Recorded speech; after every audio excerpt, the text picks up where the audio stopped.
A beam of electric light pierces the darkness over the calm waters of the Atlantic Ocean. The Titanic is quietly making its way through the waves, its passengers asleep, when suddenly a monstrous white shape is caught in the light beam. The fateful iceberg is about to rend the side of the legendary ship.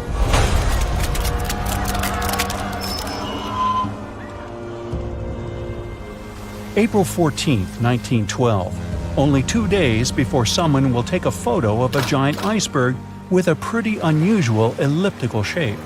It turns out that this iceberg most likely formed out of snow that fell 100,000 years ago.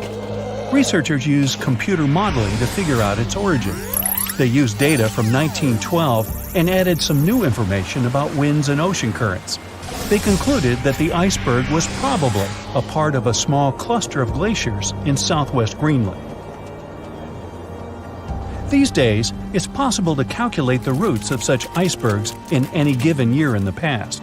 So the infamous chunk of ice was on its way from Greenland to an area further south from Cornwall. If the ship had passed through that region only 2 days later, the iceberg would have moved far away from the point where they met. At first, the weight of the most well-known iceberg in the world was 75 million tons. With time, it started to slowly melt away. And when it sank the Titanic, its weight was only 1.5 million tons. By the time of the collision, it had probably been melting for months, but it was still a true monster. When the Titanic sank, the iceberg was 400 feet long, and more than 100 feet of its surface was above the water. Some people believe it was a supermoon that caused the Titanic to sink. That night, there was a rare lunar event. It hadn't happened for 1,400 years. In normal conditions, the iceberg wouldn't have traveled so far south without melting and losing the largest part of its mass. But the supermoon could have been the reason for an unusually high tide that pulled the iceberg away from the glacier way faster than usual. There's a specific type of bacteria that slowly consumes the remains of the Titanic. Salt corrosion, ocean currents, freezing temperatures, plus this rust-eating microorganism might consume the entire wreckage. American actress Dorothy Gibson was aboard the Titanic. She survived, and when she arrived in New York, she started filming a movie called Saved from the Titanic almost right away. The movie was released only a month after the Titanic sank, and in the movie, she even wore the same shoes and clothes she had during the actual disaster. The movie was a big success at that time, but the only known copy was destroyed in a fire. 14 years before the Titanic sank, a novella called Futility had been published, and it seemed to have predicted the whole event. The plot centered around a fictional ship called the Titan that sank during its voyage. The Titan was almost the same size as Titanic, and they both went to the bottom in April. The reason was hitting an iceberg, too. Both the real and fictional ships were described as unsinkable, and both of them had the legally required number of lifeboats, which, as it turned out later, were nowhere near enough. We've seen it in the movie, but there were some real-life love stories happening on the Titanic, too. 13 couples even took a trip on the Titanic as part of their honeymoon. One of the couples owned Macy's department store in New York. Once it became clear the Titanic was rapidly sinking, the woman refused to go into a lifeboat without her husband. But he didn't want to join her while there were still women and children who he thought had to go first. Then his wife gave her coat to her maid. She insisted that the maid should get into the lifeboat, and she wanted her to be warm. As for the woman herself, she decided to stay with her husband till the end. Some people believe Titanic sank because of a mummy, not an iceberg. It all started around 1000 BCE with a mysterious woman who lived in Egypt, in the City of Thieves. People knew little about her, but they called her a priestess. Her mummy was put in a wooden sarcophagus and covered with a large lid with the image of her face and some mystical inscriptions. This place had been hidden until the first half of the 19th century, when a group of locals accidentally came across it. They disturbed her peace.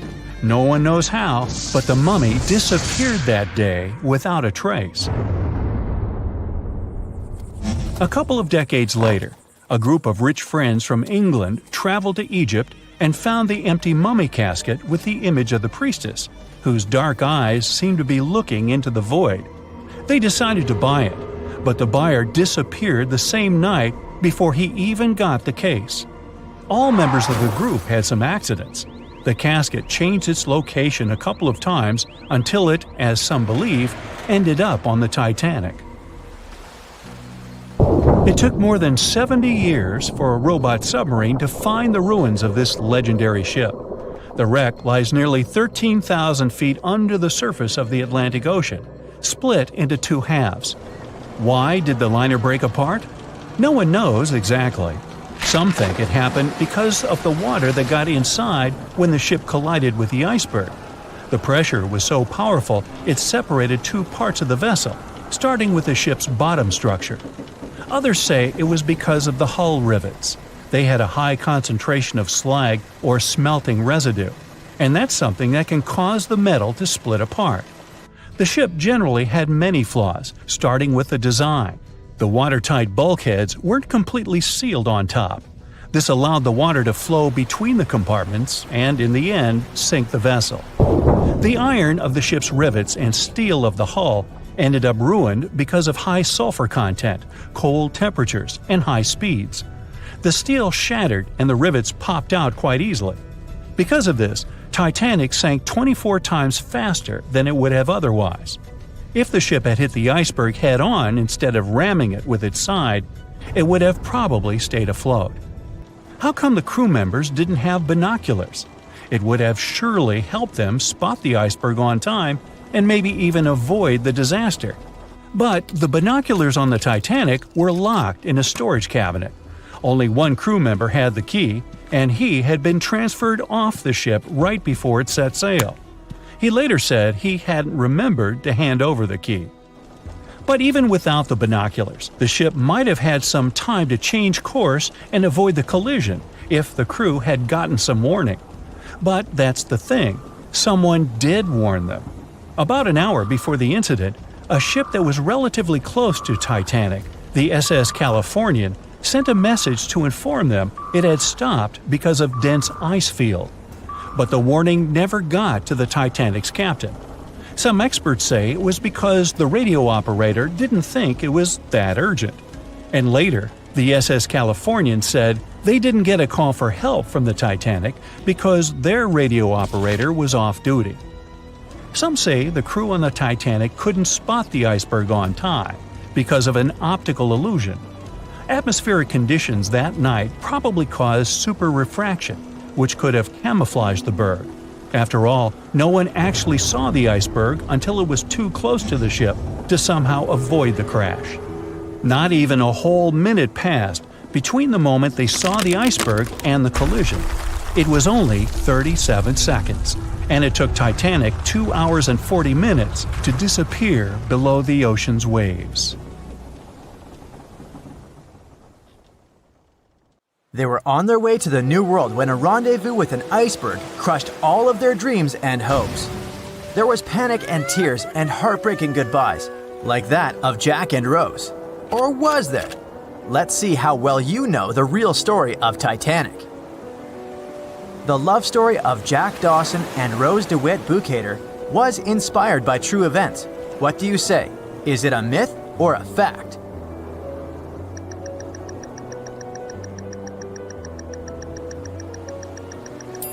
The most emotional Titanic love story was actually all made up by the screenwriter and director of the famous movie, James Cameron. Some passengers featured in the movie were real though, and by a mere coincidence, there was a J. Dawson on board. His name was Joseph, not Jack, and he worked as a coal trimmer. The most expensive object lost with the Titanic was a painting by Pablo Picasso. What's your take on this one?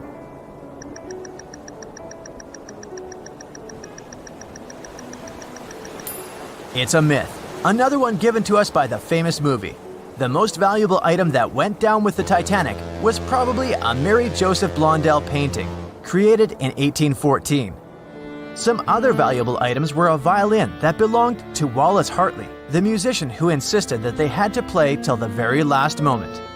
There was also a 1912 Renault Type CB Coupe de Ville that would now cost millions of dollars, a handwritten manuscript by Joseph Conrad, first edition essays by Francis Bacon, 5 Steinway grand pianos, and, of course, some fine china plates and cups and first-class passengers' jewelry. The Titanic was the largest and the most luxurious passenger ship of its time. Does it sound real to you?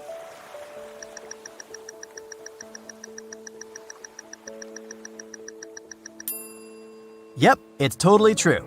In April 1912, the Titanic was the largest ship ever built. It was 882 feet long and had a maximum passenger capacity of 2,435 people. That's not a lot compared to the largest cruise ship of today, the Symphony of the Seas. It's just a bit longer than the Titanic, but has more than double the passenger numbers. And yes, no other cruise liner has probably beaten the Titanic in terms of luxury to this day. It costs more than $200 million to build in today's money. The tickets were also quite expensive. Duh! First-class tickets ranged in price from $1,700 in today's money for a berth up to $50,000 for one of the 2 parlor suites. Second-class tickets were $700. Third-class passengers had to pay between $170 to $460. Most of the passengers of the unsinkable ship managed to survive. True or false?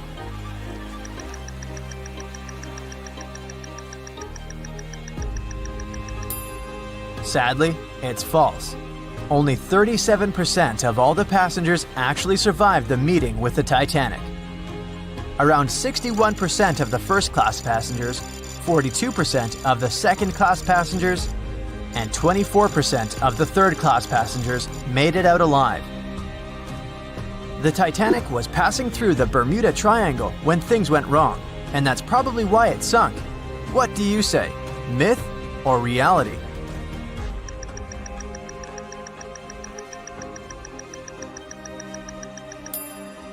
It's 100% a myth. The Titanic never even came close to the Bermuda Triangle. The liner sank about 400 miles south of Newfoundland, which is a huge distance to the north of Bermuda, the infamous area where ships and planes disappear without a trace. We might have the moon to blame for the sinking of the Titanic. True or false?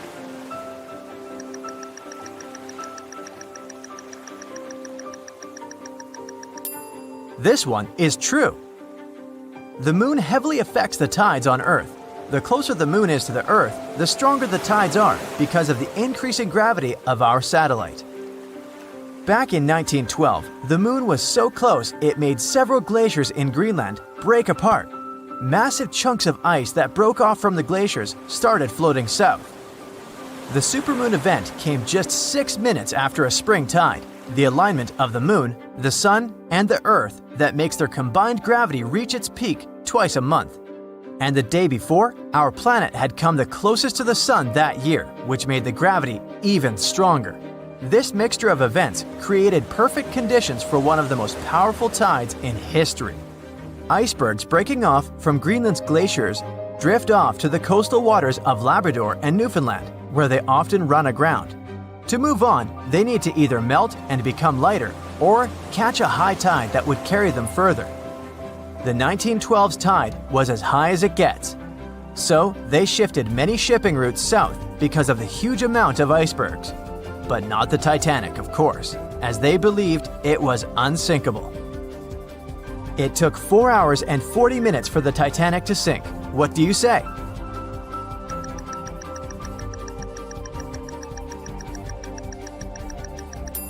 It's false, and if you're a Titanic expert, you definitely know it was actually 2 hours and 40 minutes. And this was slow enough, given the damage caused by the iceberg. It didn't sink faster, thanks to the ship's construction. There were 16 watertight compartments in the lower part of the ship. They worked as a lifeline. When the iceberg crashed into the hull, it broke into 6 boxes. The Titanic could have stayed afloat only if 4 compartments had been damaged. water filled the first 6 compartments within 1 hour. During this time, the ship tilted slightly to the right side. Then, water began to flood the 7th box when all 6 boxes were filled. And from that moment, the sinking rate was growing with every second. The ship's bow sank under the water, and then the stern filled up. One of the leading reasons for the Titanic tragedy was signal rockets. True or false? What's your take on it?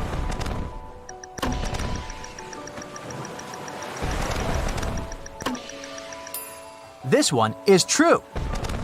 When any ship sinks, the crew members must release red flares. It's a signal to all nearby ships that someone is in trouble.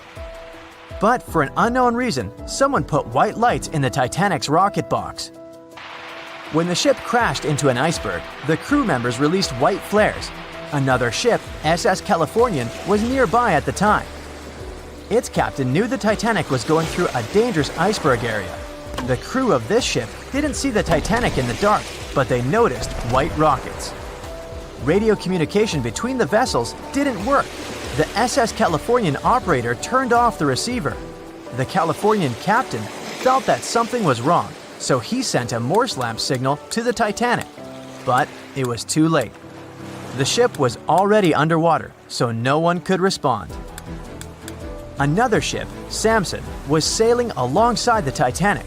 It drifted with lights off since it was catching seals, and that's not legal. When the captain saw the Titanic's white rockets, he thought it was the Coast Guard. So Samson sailed away as fast as they could. They realized they had abandoned the drowning passengers once they made it to Iceland and learned the horrible news. In 1996, one expedition managed to raise the Titanic from the ocean floor. Do you believe it?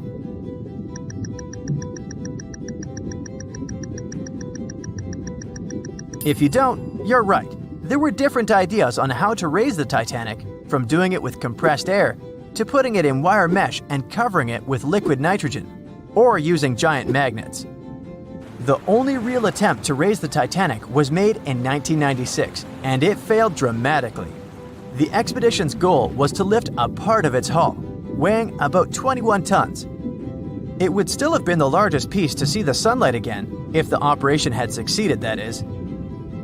They lowered 4 large bags filled with diesel fuel to the bottom of the ocean and attached them to the hull plate. Then, the fuel bags were released and they started lifting the pieces on their own. The plate was about 200 feet below the surface when the weather got rough. The expedition members decided to tow the part to calmer waters around 80 miles away. Long before they reached the towing destination, half of the plate broke off and sank to the bottom again. 2 of the lifting bags seemed to have broken loose, and the hull went down. The Titanic will most likely crumble to dust halfway up if someone tries lifting it again. So, how many correct answers do you have? Let me know in the comments below. On April 10, 1912, crowds gathered at Southampton Beach to wave off what was, at the time, the world's largest and most prestigious ship, the RMS Titanic. The cost of the most expensive first-class parlor ticket was $4,350. That's around $70,000 in today's money. But barely 5 days after steaming away, the ship was swallowed by the Atlantic Ocean. So let's rewind and go back to what actually happened on that fateful night. The captain wanted to set a speed record for the ship's maiden voyage and arrive early. The ship was deemed unsinkable, so he went full throttle into the dark Arctic waters. After spotting the 100-foot iceberg, the crew desperately tried to steer the vessel away and avoid the collision, but the Titanic was traveling too fast, and the iceberg tore down the side of the ship, creating a huge opening in the hull. It wasn't a continuous rip, and damage was caused in several places. In total, the damage spanned along an area of around 300 feet. But the ship's designers had prepared for the prospect of a collision and added watertight compartments down each side of the ship to act as a buffer zone. 4 of these compartments could be breached and the ship would still stay afloat. But because the iceberg tore down the side of the Titanic, it ripped holes in 6 compartments. The compartments didn't extend up the total height of all decks and weren't actually sealed at the top. This is why, when more than 4 were flooded, Water reached over the top of the bulkheads and filled the remaining compartments, causing the ship to sink into the ocean. Think of it as water spilling over an ice cube tray. But what if the collision was head-on? Would it still have sunk? Ships are designed with potential crashes in mind, and most vessels have collision bulkheads in the bow. Most of all, it's like your car's bumper or crumple zone. It's a safety feature that can withstand a direct hit. The bow could have taken some of the impact, and some experts have suggested that if it hit head-on, only 2 to 4 of the watertight compartments would have been flooded.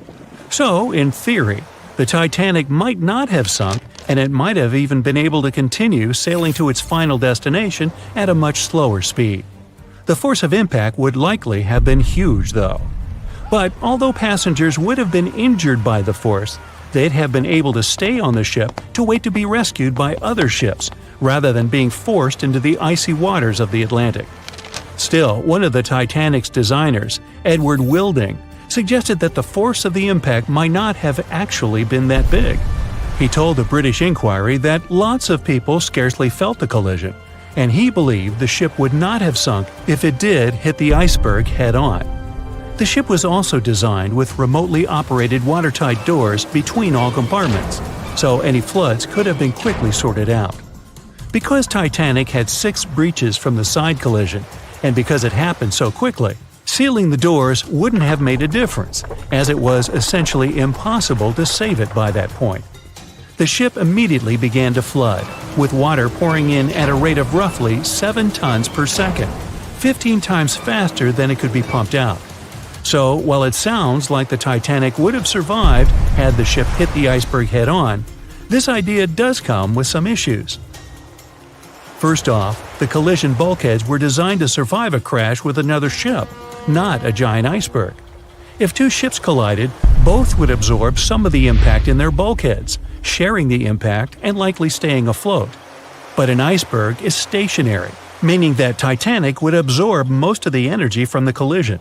If Titanic hit head first, because of the speed it was traveling, the impact would have likely traveled down the whole body of the ship. Just imagine a 46,000-ton ship traveling at around 20 knots. At some point, it hits an iceberg that weighs what could be over 100,000 tons. This collision would likely create a powerful force causing massive damage to the vessel. It is likely that seams would split, staircases would come tumbling down, and rivets would burst open across the ship. All that would have potentially flooded even more compartments. This could have caused Titanic to sink in a matter of minutes rather than hours. But that's just the tip of the iceberg. As we all know, the biggest part of it is hidden underwater. So if Titanic had been traveling head-on, it's likely it would have hit the part of the iceberg below the water first, which would send it veering off course. Hitting an iceberg is not like hitting a brick wall. In this case, the ice under the water would have torn open the bottom of the ship and caused damage to the sides. Icebergs also aren't flat, solid objects. If a flat collision happened, the ship might have stayed afloat, but icebergs come in many shapes and sizes, from domes to wedges. Studies have also been done on the steel used to produce Titanic, and the tests show the metal was about 10 times more brittle than the steel we use today. The ship was built before we understood the effects of low temperature on steel. The old steel used to make the vessel would not bend when faced with freezing temperatures, but break. Recovered pieces of Titanic's hull plates show that the hull just shattered on impact. Hitting head-on would also cause a very severe and abrupt stop, so even if the ship hadn't sunk, there would still have been major issues. Think about when you suddenly hit the brakes on your car, or when the bus stops while you're walking down the aisle and you get flung forward. Passengers would have been thrown across the ship, and because the crash happened at night, most people were sleeping, so wouldn't be able to effectively prepare for any sort of impact. This would result in injuries for most people on board. It would be especially bad for those at the front of the ship, where the accommodation for the off-duty firefighters, greasers, and engineers was. But while passengers and off-duty crew may have been thrown out of bed, there would be a lot more survivors than in the original scenario. Many ships have had head-on collisions and made it back to shore. Not many people know that Titanic actually had 2 sister ships. The White Star Line, the company that built Titanic, also built vessels called Britannic and Olympic. Captained by Edward J. Smith, who would later helm Titanic, the Olympic set off on its maiden voyage in June 1911. But much like Ford's sister ship, disaster was just around the corner. On its fifth commercial voyage, Olympic collided with a Royal Navy ship, HMS Hawke. While the Olympic received damage to its side, Hawke crashed into the other vessel head-on. The bow of the Hawke was completely crushed by the collision, but because the ship had watertight compartments, it managed to survive the impact and later returned to shore for repair. Another study case is the SS Andrea Doria, which was an Italian ocean liner that made global headlines in 1956. Like the Titanic, the Andrea Doria was heading for New York City on its 101st voyage when disaster struck. On July 25th, the vessel collided with the 524-foot Swedish passenger liner Stockholm. The Stockholm hit the ship head-on, but the point of impact for the Andrea Doria was on its side. The front of the Stockholm was completely smashed, but because the impact was on its hull, it managed to survive. The Andrea Doria, however, sadly sank due to the collision being on the side of the ship. So these cases could suggest that maybe the Titanic would have survived had it hit the iceberg head-on.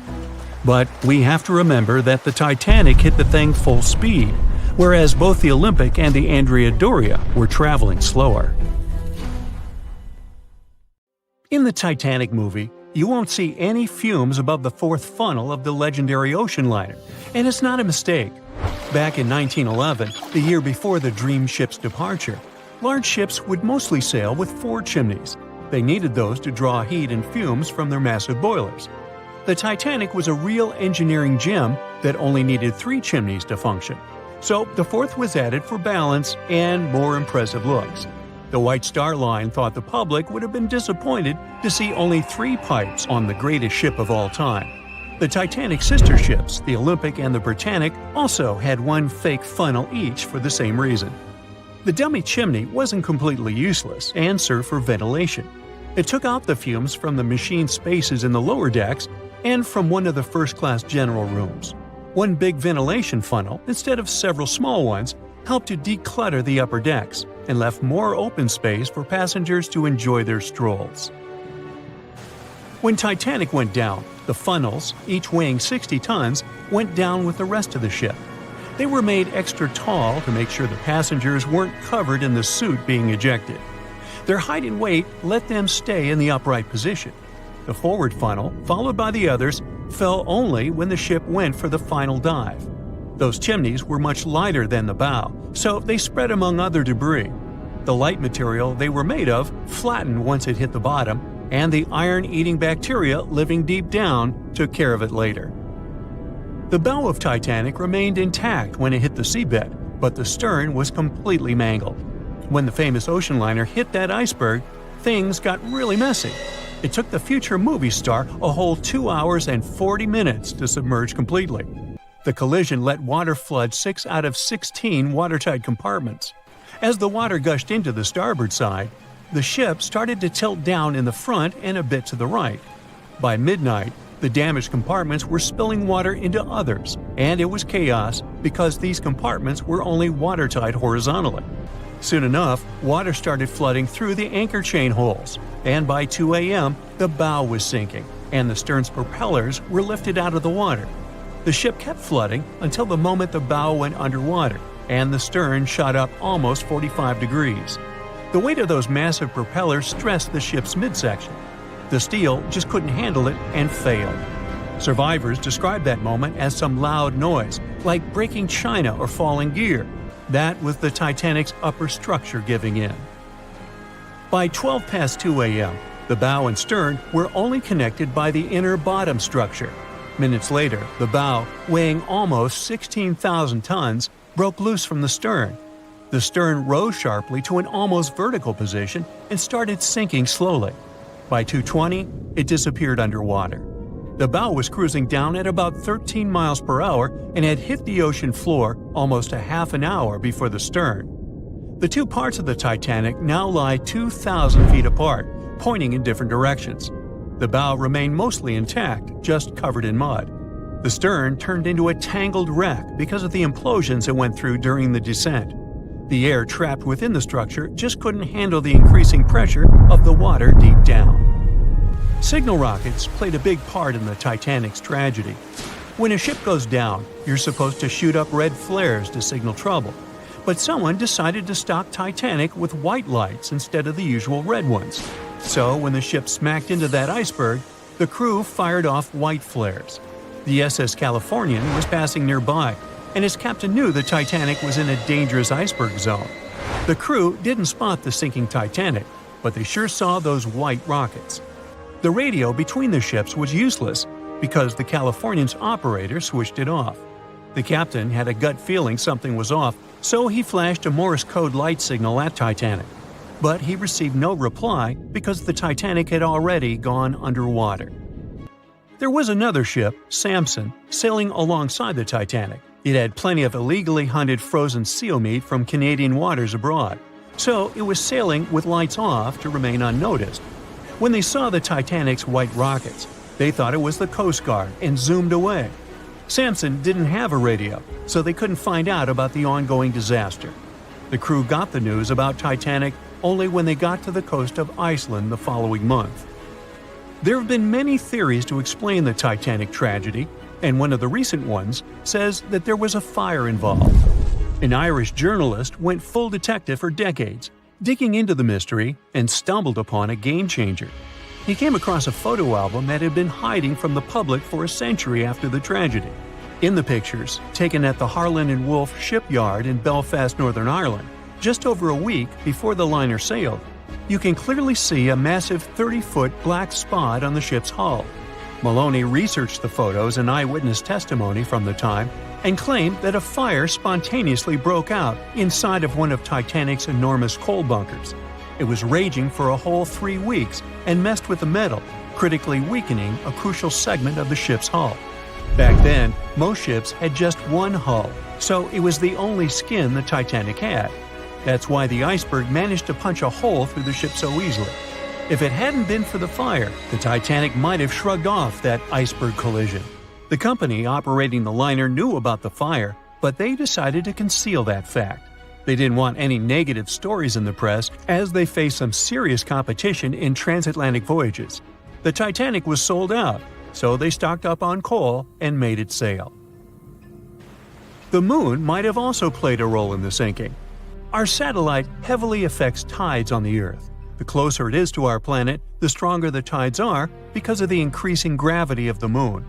Back in 1912, the moon was so close it made several glaciers in Greenland break apart. Massive chunks of ice that broke off from the glaciers started floating south. The supermoon event came just 6 minutes after a spring tide.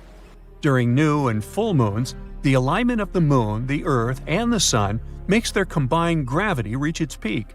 And the day before, our planet had come the closest to the sun that year, which made the gravity even stronger. This mixture of events created perfect conditions for one of the most powerful tides in history. It created the perfect conditions for the icebergs breaking off from Greenland's glaciers to move freely. Opponents of this theory say that the difference in tidal force wasn't actually that big, and it couldn't have been the main cause of the sinking. The iceberg tore down the side of the ship, leaving a huge opening in the hull. It wasn't a continuous rip, and damage was caused in several places. Some experts believe the ship would have survived the iceberg if it had hit head-on. The Titanic had watertight compartments designed to prevent flooding in case of a collision. Only the first 3 or 4 of these compartments would have been flooded. This could have helped save a lot of lives. Supporters of this theory put the blame for the disaster on First Officer William Murdoch. Huge, fast-moving ships don't just turn in a matter of seconds like a speeding car. It takes minutes. When Murdoch realized the collision was inevitable, he tried dodging left to avoid a direct hit. But despite his efforts, the ship still collided with the iceberg. You know the rest. Can you guess how many theories of the Titanic's sinking exist? Right, loads, including a theory of my own, which I'm going to share with you today. And then you can decide which one seems most likely to you. One Piece theory. The very first version of the events was the one-piece theory. It's very simple and basically claims that the sinking happened without any breakups. 2:15 a.m., the ship collides with an iceberg. 2:18 a.m., the lights go out.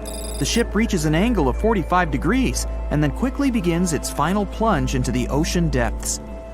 2:20 a.m., only about 3 minutes later, the RMS Titanic disappears under the surface of the ocean for good. The liner doesn't break, it just goes down as a whole piece. Of course, this can't be true. In April 1912, the Titanic was not only the largest ship in the world, but also the largest ship ever built. It's hard to believe that such a heavy vessel could have gone down without breaking. That's just impossible. Well, I mean, you can't blame the theorists. Before we found the wreckage, there were no other theories. Wait a minute, or were there? The day after the disaster, the survivors gave their interviews. They talked about what had happened, and some of them claimed that the ship had actually broken in two when it had been flooded. For example, Jack Thayer, a 17-year-old boy, outlined the sinking as he remembered it, and L.D. Skidmon drew a sketch based on his description. The picture clearly showed the ship breaking in half. But no one believed Jack or other witnesses. There was no evidence, so their claims were received with a grain of salt. But in 1985, things changed. First, breakup theory. That's when Robert Ballard found the wreckage of the Titanic in the depths of the ocean. When people saw the wreckage, it became clear that Jack and the other survivors had been right. The Titanic did indeed break in two when it sank. So it's time for a new theory. 2:15 a.m., the keel breaks, the starboard list eases, and the hull continues to bow and crumble. 2:17 a.m., the galley sections break off. The towers immediately drop under their own weight. The lights go out. The stern is pulled into the air. The bow breaks off and starts sinking. The aft is barely hanging on to the starboard side of the stern section superstructure. The stern section slowly lists over to port as it begins sinking again. It rises up one last time and pivots in a semicircle as it sinks. It all sounds pretty convincing, right? But people began to find plot holes in this theory. For example, the Titanic couldn't have held together until it reached such a high angle. The breakup would have had to begin much earlier. This only meant there was still a vast field for research and speculations. So people started to come up with their own possible scenarios. How about we look first at the ones no one likes? V-break and Aaron 1912 V-break. According to the first breakup theory, the Titanic reached a high angle, and the weight of its unsupported stern caused it to crack from the top down. But it's physically impossible. So, are there any other ideas? In 2006, Roger Long, a naval architect, decided to research a so-called V theory. 2:17 a.m. The breakup begins at a shallow angle, perhaps as little as 11 degrees. The upper structure fails and starts to crack. At this moment, only its double bottom is holding the Titanic together, but it starts to bend under the strain too, failing the ship. Water is pouring through the crack. It increases the weight in between the two sections, bending the Titanic the other way and pulling it into shape somewhat resemblant to the letter V. The upper decks get mangled and bent together. The bow heads for the bottom, and the stern is the last to sink. This theory has since been disproven many times, though. Roger Long believed it because the broken edges of the upper decks in the Titanic's bow section were all mangled and crushed. However, we have learned that it happened because of the so-called hydraulic downburst, the force of the water crashing into the deck as the Titanic hit the ocean floor. Another V-break theory states that the bow had risen out of the water after the break. This theory was mainly peddled by one former Titanic enthusiast. But not only has this theory been proved to be physically impossible due to the bow's incredible mass, it was also inspired by incorrect information. Remember Jack Thayer? Well, it was based on his sketch and the words of a couple of passengers. But the truth is, none of them had ever seen the Titanic break down like this. Jack himself even stated in an interview that the sketch was completely out of context to what he had actually seen. It was drawn by a passenger on the Carpathia, the ship that received the Titanic's distress signal and came to its aid. It couldn't be used as evidence. Now that we know this, let's move on to the theories that most people believe in. James Cameron's banana peel theory. Who hasn't seen the legendary movie about the Titanic, right? It became the leader of the 70th Academy Awards ceremony in the number of nominations and awards, and deservedly so. But did you know that James Cameron had been interested in the Titanic for many years and studied the ship's history? His books and research are very detailed, and he even came up with his own version of the events. It's called the banana split theory, and this is actually what you could see in the movie. Here's how it goes. The Titanic reaches a 23-degree angle and fractures down to the keel. The double bottom acts as a hinge as the stern falls down. When the double bottom fails, the bow and the stern separate. The stern lists to port, standing vertically, and then begins to go underwater. This theory is the most scientifically accurate one, along with Roy Mengat's theory. Wait, who's Roy Mengat? Mengat theory. Roy Mengat was an engineer who came up with the most plausible theory for the time being. 2:17 a.m. The lights go out on the Titanic. At this moment, the ship is at an angle of 20 to 23 degrees. Suddenly, the vessel snaps in two just around the third funnel. It causes the stern to settle into the water. The keel fails first. The draft and lower hull are crushed and break apart. Water surges into the bow and stern of the ship through the huge cracks, causing the bow section to sink beneath the waves. The stern rises up to the angle of 70 to 90 degrees, and then it sinks too. This theory seems to make the most sense, but it's quite controversial. The survivors who saw the breakup stated that the stern had settled back with the bow completely missing. Mengat's theory, however, contradicts that statement, while James Cameron's scenario takes this into account. Are you thinking what I'm thinking? The truth must be somewhere in the middle. My version. Now, as promised, I'll provide you with my version of the events. Well, it's not really my theory, more like a combination of Roy Mengat's and James Cameron's ones. I believe that James Cameron was right about the breakup. 2:17 a.m. The ship is at a high angle. The lights go out. Then it snaps into two pieces. The bow starts sinking. The double bottom is still attached to the stern for a minute or so. Once the double bottom fails, the two parts separate and the bow goes down. Then, as Mengat said, the stern rises up at a high angle, and then it begins to sink vertically. It might have actually happened because the survivors stated that they had seen a clean break. This means it couldn't be hidden. And they had also seen the stern staying vertically in the air for a long enough time, probably a few minutes, before disappearing. Anyways, all of these are just speculations. Regardless of how the Titanic broke apart and sank, it was a great tragedy. It's already been 110 years since the Titanic collided with an iceberg and sank. Did you know that in 2022, the Blue Star Line Company is completing the construction of an exact replica of the Titanic? Called the Titanic II liner, the ship will be sent sailing along the same route with 2,400 people on board. Let's hope that everything goes well for them. Meet Arthur John Priest. No, he isn't famous for being a painter or for discovering some long-lost treasure. He didn't invent some cool gadget or break any world records. No, Arthur John Priest is famous simply for being unsinkable. Proving one can be both lucky and unlucky at the same time, Priest was involved in and survived several mishaps at sea, including the fateful maiden voyage of the Titanic. Priest was not a rich man interested in sailing for pleasure. He was part of the working class, employed as a stoker or fireman, stuck for hours within the hot bowels of large steam-powered vessels. His job was dirty and difficult. He was responsible for keeping the furnaces lit, feeding them coal to ensure enough steam was produced for the engines to work. he had to be careful about not overheating the system or setting fire to the whole ship. The furnaces had to be carefully watched and constantly fed.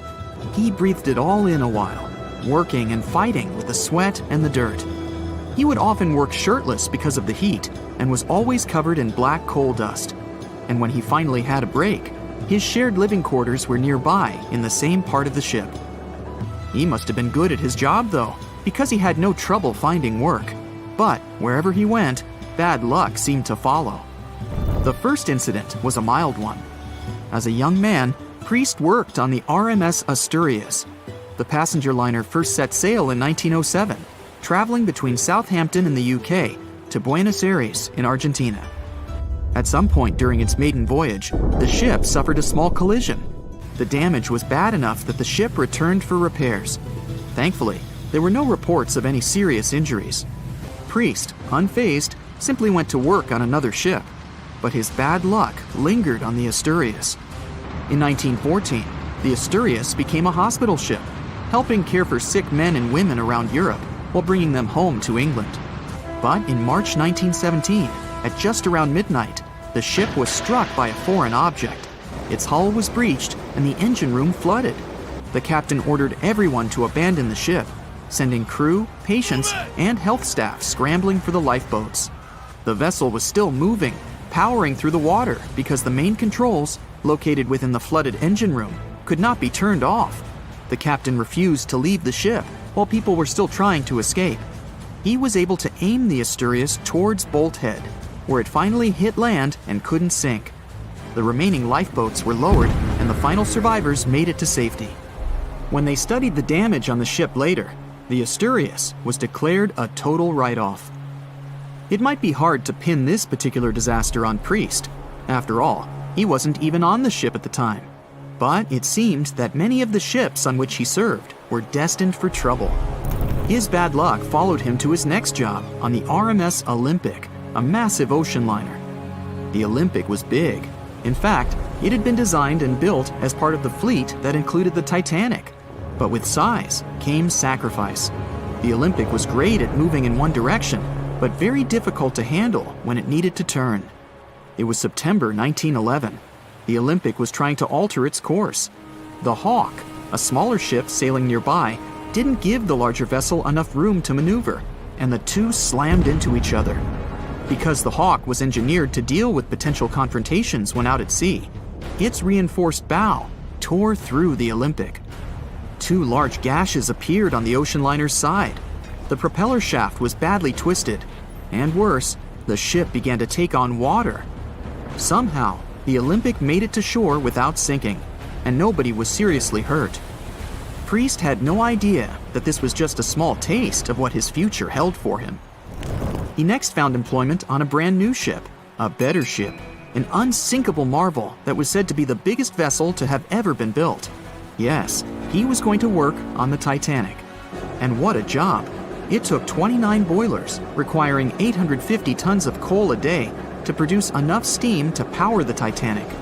Priest was just one of 150 stokers toiling away in the ship's underbelly, keeping those fires burning day and night. He made around $30 a month. But on April 14th, 1912, he would find himself flung from a world of extreme heat to one of blistering cold. At approximately 11:35 p.m., the crew spotted an iceberg. The Titanic tried to avoid it, but the alarm had been sounded too late. 5 minutes later, the two collided. The iceberg tore through the hull, and the once watertight compartments inside were badly ruptured. As the cold Atlantic water flooded in, the ship began to sink.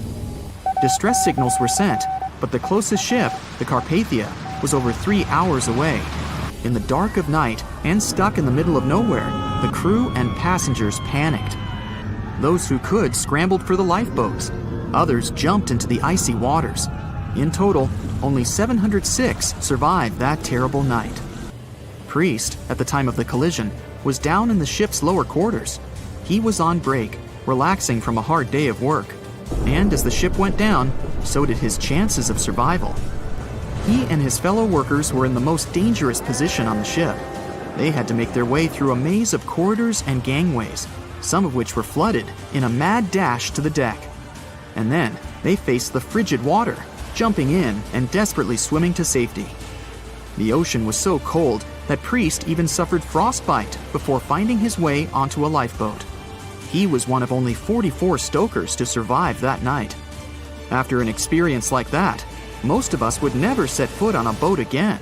But Priest had to work. His next job also ended in disaster.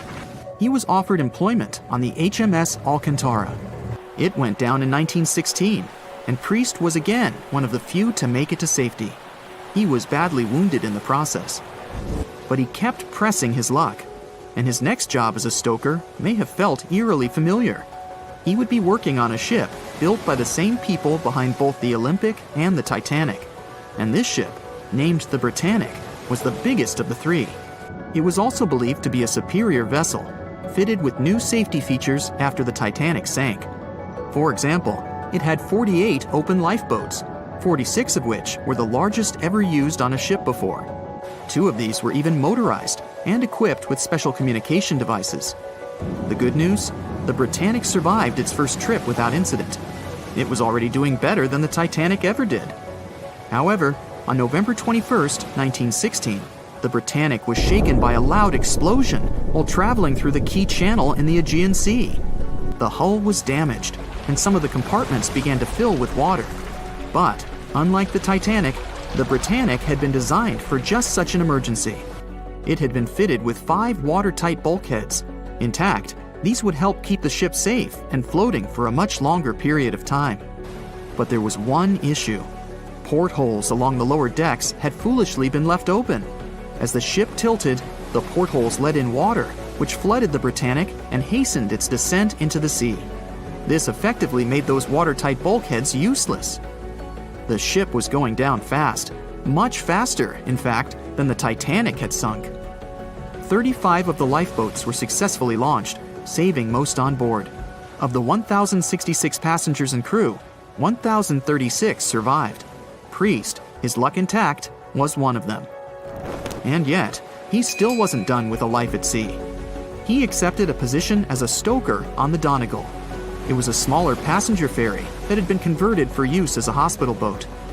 In April 1917, it was struck by a foreign object while fleeing an unsafe situation, and though he suffered from a head injury, Priest was again one of the survivors. It took experiencing 2 collisions and 4 sinkings before Priest was finally ready to retire. In fact, he reportedly said he only gave it up because no one wanted to sail with him. Can you blame them? He would live out the rest of his life on dry land in Southampton, England, with his wife Annie and their 3 sons. But Arthur John Priest would always be remembered as the unsinkable stoker. Staying in the water that's 70 degrees Fahrenheit for a long time definitely won't do your health any good. A water temperature of 50 degrees Fahrenheit is a nightmare. It feels much colder than the air of the same temperature. The passengers of the Titanic were in 28 degrees Fahrenheit water. Can you imagine how cold it was? Even the iceberg that the Titanic met was warmer. The water didn't freeze because of the high salt content. But what if the temperature had been higher? What if the Titanic had sunk in warm water, say 120 degrees Fahrenheit? Theoretically, this could have happened had the waters of the North Atlantic met a warm undercurrent from the southern part of the ocean on disaster day. But this heat wouldn't have been enough. The ocean area is too vast, and the temperature is too low at night. The warm undercurrent alone wouldn't have made a difference for people who were overboard. But if the Titanic had sunk in another place at one particular moment, perhaps then all people could have been saved, thanks to an incredible natural phenomenon. Now, on board everybody, our voyage to a parallel universe begins. It's a moonless night on April 14th through 15th. The Titanic crashes into an iceberg. Icy water floods the lower decks. The captain sends a distress signal. The nearest rescue ship, Carpathia, is 58 miles away from the sinking Titanic. At maximum speed, Carpathia will get there in 4 hours. That's quite long, even in warm tropical waters, since your body loses heat anyway. The Titanic begins to sink. The crew downs lifeboats. Some of the passengers jump overboard. The ship is going under the water. There are no boats left, so you jump along with other passengers. It feels as if you got inside a huge iceberg. The water is so cold that it's hard for you to move. You can't even scream because there's no air in your lungs. But at this moment, you feel a pleasant warmth coming from the depths. The heat rises above your knees and waist, then reaches your neck. Finally, you regain control of your muscles and can breathe deeply. You notice that all the other passengers feel the same warmth. The water becomes a little hot. It makes you happy. But in a moment, horror replaces your delight. The ocean begins to foam. And not because of the high temperature, but because something is rising from the ocean floor. You hear a heavy, low sound coming from the depths. It's not a sinking Titanic, but something bigger.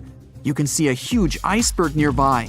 It's melting, and a huge chunk is breaking off from it. 1,000,000 bubbles appear on the surface. Then you feel something hit you in the leg. Thousands of strange, lightweight rocks are rising from below. There are also massive plates among them. People use them as lifeboats. You climb on one of those rocks and look at the ship. It doesn't sink, since all the water is bubbling and pushing the vessel up. You take one of the small rocks and understand everything. It's pumice. An underwater volcano has woken up right under the ship. Thousands of tons of volcanic rock are floating to the surface. When it erupts, its magma shakes the entire space, heats the water, and destroys the seabed. But it doesn't result in anything destructive on the surface. The enormous pressure of hundreds of millions of gallons of water suppresses the volcano's power. Molten rocks of the Earth's crust are pressed against the seabed, and pumice rises to the surface. And here's why it happens. The upper part of Earth consists of many solid parts, tectonic plates. These plates collide with each other and divide. And when one part separates from another, the magma immediately comes up. So, all volcanoes are these unstable fault sites. If the Titanic had sailed over one of these areas during an eruption, many passengers would have been saved. Back in the parallel universe, you notice the Titanic starts sinking again. The water is no longer bubbling. The volcano has gone out. In a matter of seconds, the ocean turns icy again. Fortunately, you have your pumice lifeboat. This is enough to wait for rescuers. But let's imagine a situation with no underwater volcano and an iceberg. A situation when the water was warm from the very beginning. One of the engines in the motor compartment of the ship breaks down. Several pipes burst because of increased pressure, and now there's a crack in the ship's body. Water is filling the lower decks. The ship is sinking. People evacuate on lifeboats.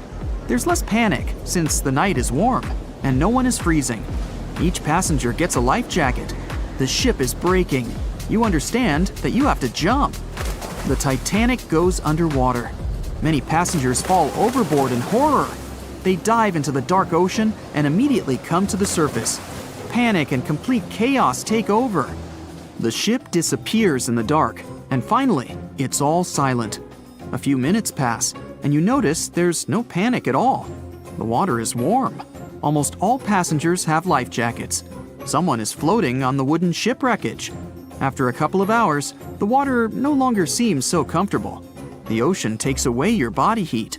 To keep warm, passengers swim closer to each other in a tight circle. Yeah, now it's quite possible to wait for another couple of hours till the rescuers come.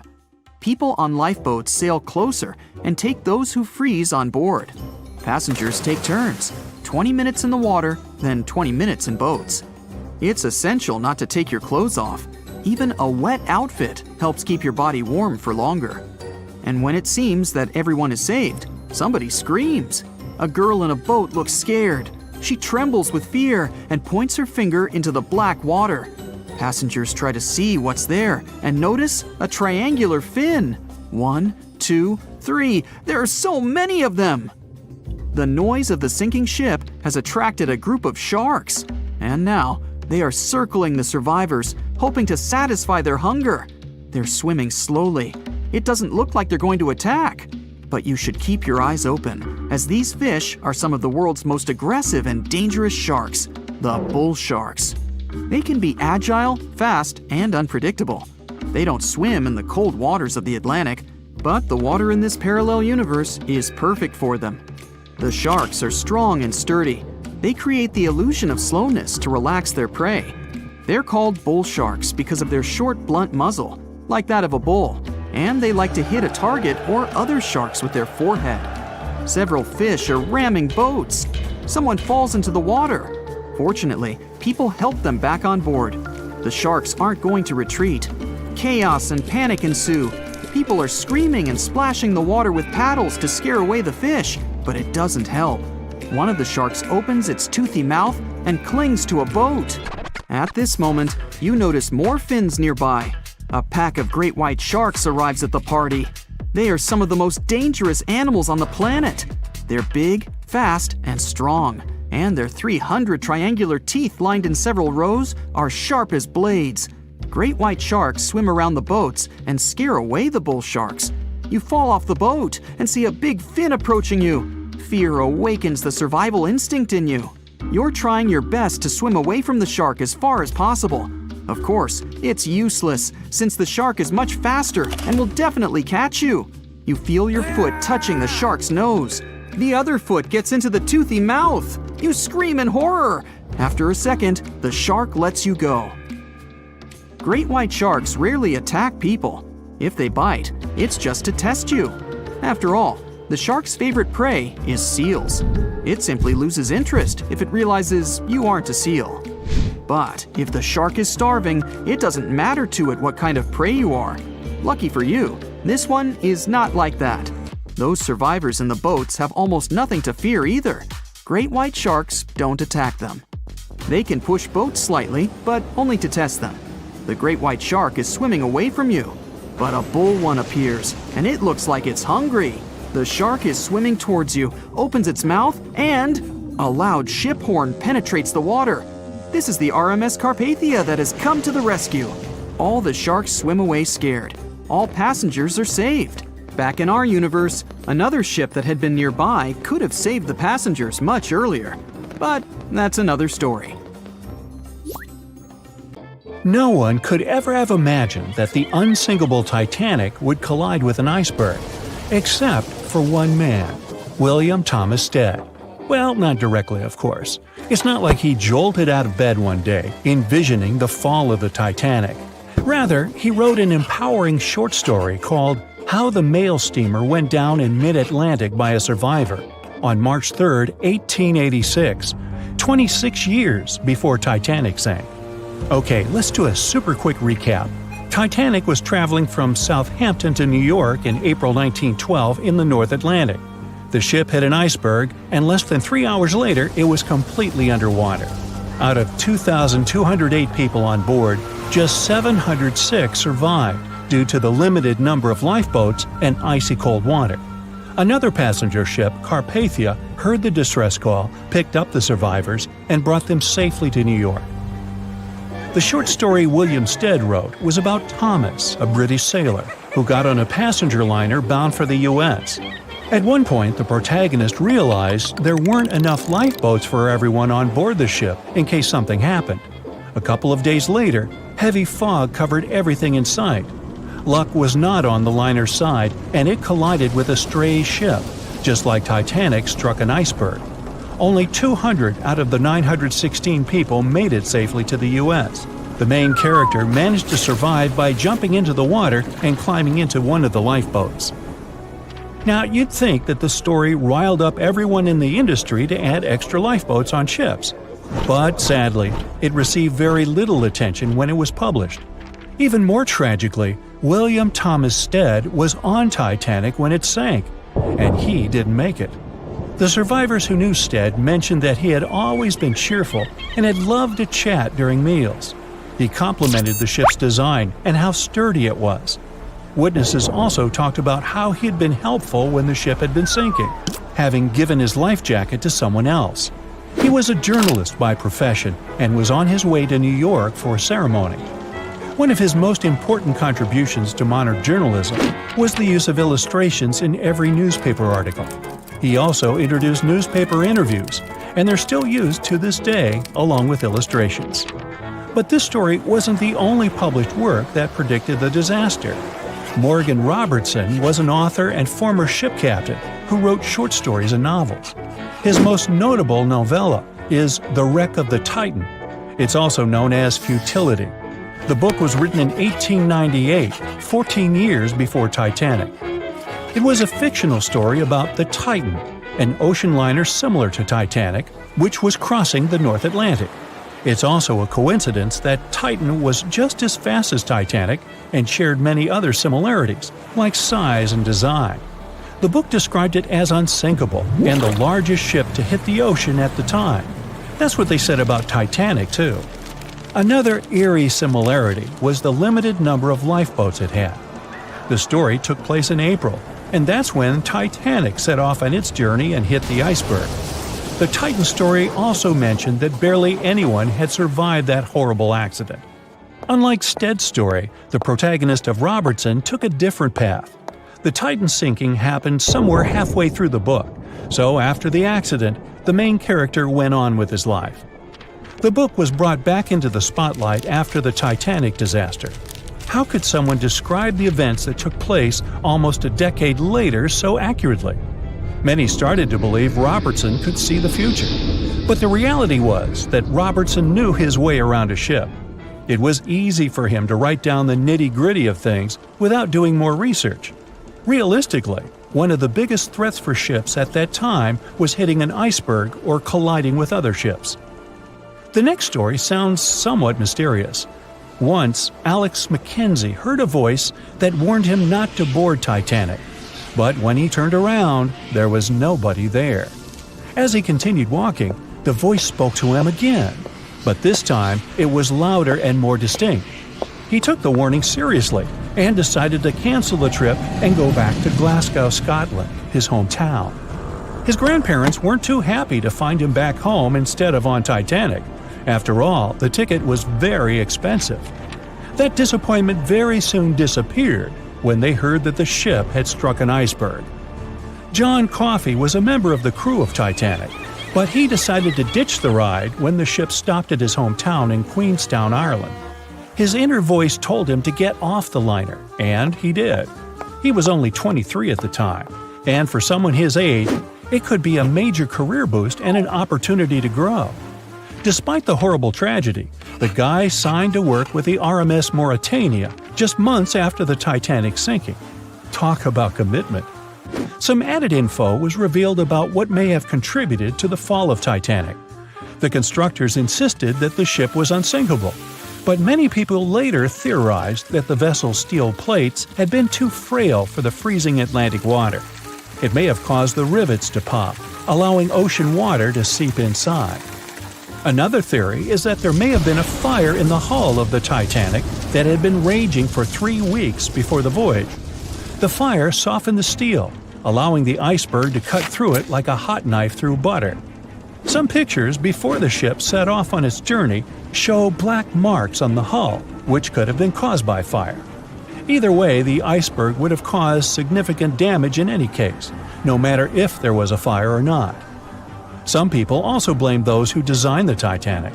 The ship was built with large joints at the bottom, which probably snapped easily during the collision. Of course, these are all theories, but we know for a fact that the iceberg was the main character of this drama, and that the works of Stead and Robertson should have been taken seriously. Either way, this should be a lesson for the future, helping to prevent similar tragic accidents. By the way, ocean liners and passenger ships wouldn't exist if it hadn't been for Thomas Newcomen. In 1712, he invented a steam engine that was so strong it could produce enough energy to power a ship. And a century later, in 1819, the first steamship traveled across the Atlantic Ocean to Liverpool, UK. It only took the vessel 29 days to cross the ocean. The passenger ship industry boomed in the early 1900s when it became easier for people to move to America or go on holidays. As decades rolled by, the use of aircraft stole the spotlight from passenger ships since planes were faster and more efficient. Nowadays, it's quite rare for a passenger ship to collide with anything in open water. Modern technologies can detect anything that can pose a threat and even predict stormy weather. Cruise ships these days are giants compared to the vessels of Titanic's era. Modern ships can carry almost twice the number of passengers and have amenities folks back then could only dream of. Most cruise ships these days have several restaurants to choose from, multiple swimming pools, and game rooms to catch a break. If you're in the mood for some fun, you can watch live performances. Don't forget about the helicopter pad, because why not? Don't worry if you start feeling unwell. The in-house doctors are always there to help any passenger in need. And these ships are only going to get bigger. Putting Titanic and a modern cruise ship side by side is like comparing a Corgi to a Doberman. Back then, Titanic was the biggest and most cutting-edge vessel anyone could dream of. So, who knows what the future of cruise ships can hold? We might even have entire cities floating around. That would be a really big boat. It was the biggest ship ever built in its time, and it was supposed to be unsinkable. But within days of steaming out on its first voyage in 1912, the Titanic was gone beneath the relentless waves of the North Atlantic Ocean. And of its more than 2,200 passengers and crew, only 706 survived that dreadful night. Would a smaller ship have fared any better in the same situation? Did the size of the iceberg truly matter in the end? Was it a mistake for the ship to change course at the last minute as it tried to avoid impact? These are three questions that have people pondering, what if? We do know that Titanic was considered an engineering marvel in its day. Designed by Thomas Andrews for the British shipping company White Star Line, it was just over 880 feet long and 175 feet tall. Built with abundant space for 840 staterooms, a swimming pool, a squash court, a gym, and 2 dining rooms. But it was below deck that one of its most impressive new features could be found. Titanic's hull was divided into 16 compartments designed to be watertight. Up to 4 of these compartments could take on water in the event of a breach, with the remaining 12 helping to keep the damaged ship afloat. It was thanks to these compartments that the ship was regarded as unsinkable. Rumor has it that Philip Frank, White Star Line's vice president, even declared, "There is no danger that Titanic will sink. The boat is unsinkable, and nothing but inconvenience will be suffered by the passengers." On April 14, 1912, that proved to be mistaken when Titanic struck an iceberg. As ice ripped along the ship's hull, several of those watertight compartments ruptured. It took only 2.5 hours for Titanic to sink. Did the size of the iceberg that hit Titanic seal its fate? Would a bigger or smaller iceberg have made any difference? Icebergs come in a wide variety of shapes and sizes. They are pieces of ice that have broken away from glaciers or ice shelves in the Arctic and Antarctic, and are now wandering across the ocean until they eventually melt. One of the tallest icebergs ever found would have easily dwarfed Titanic.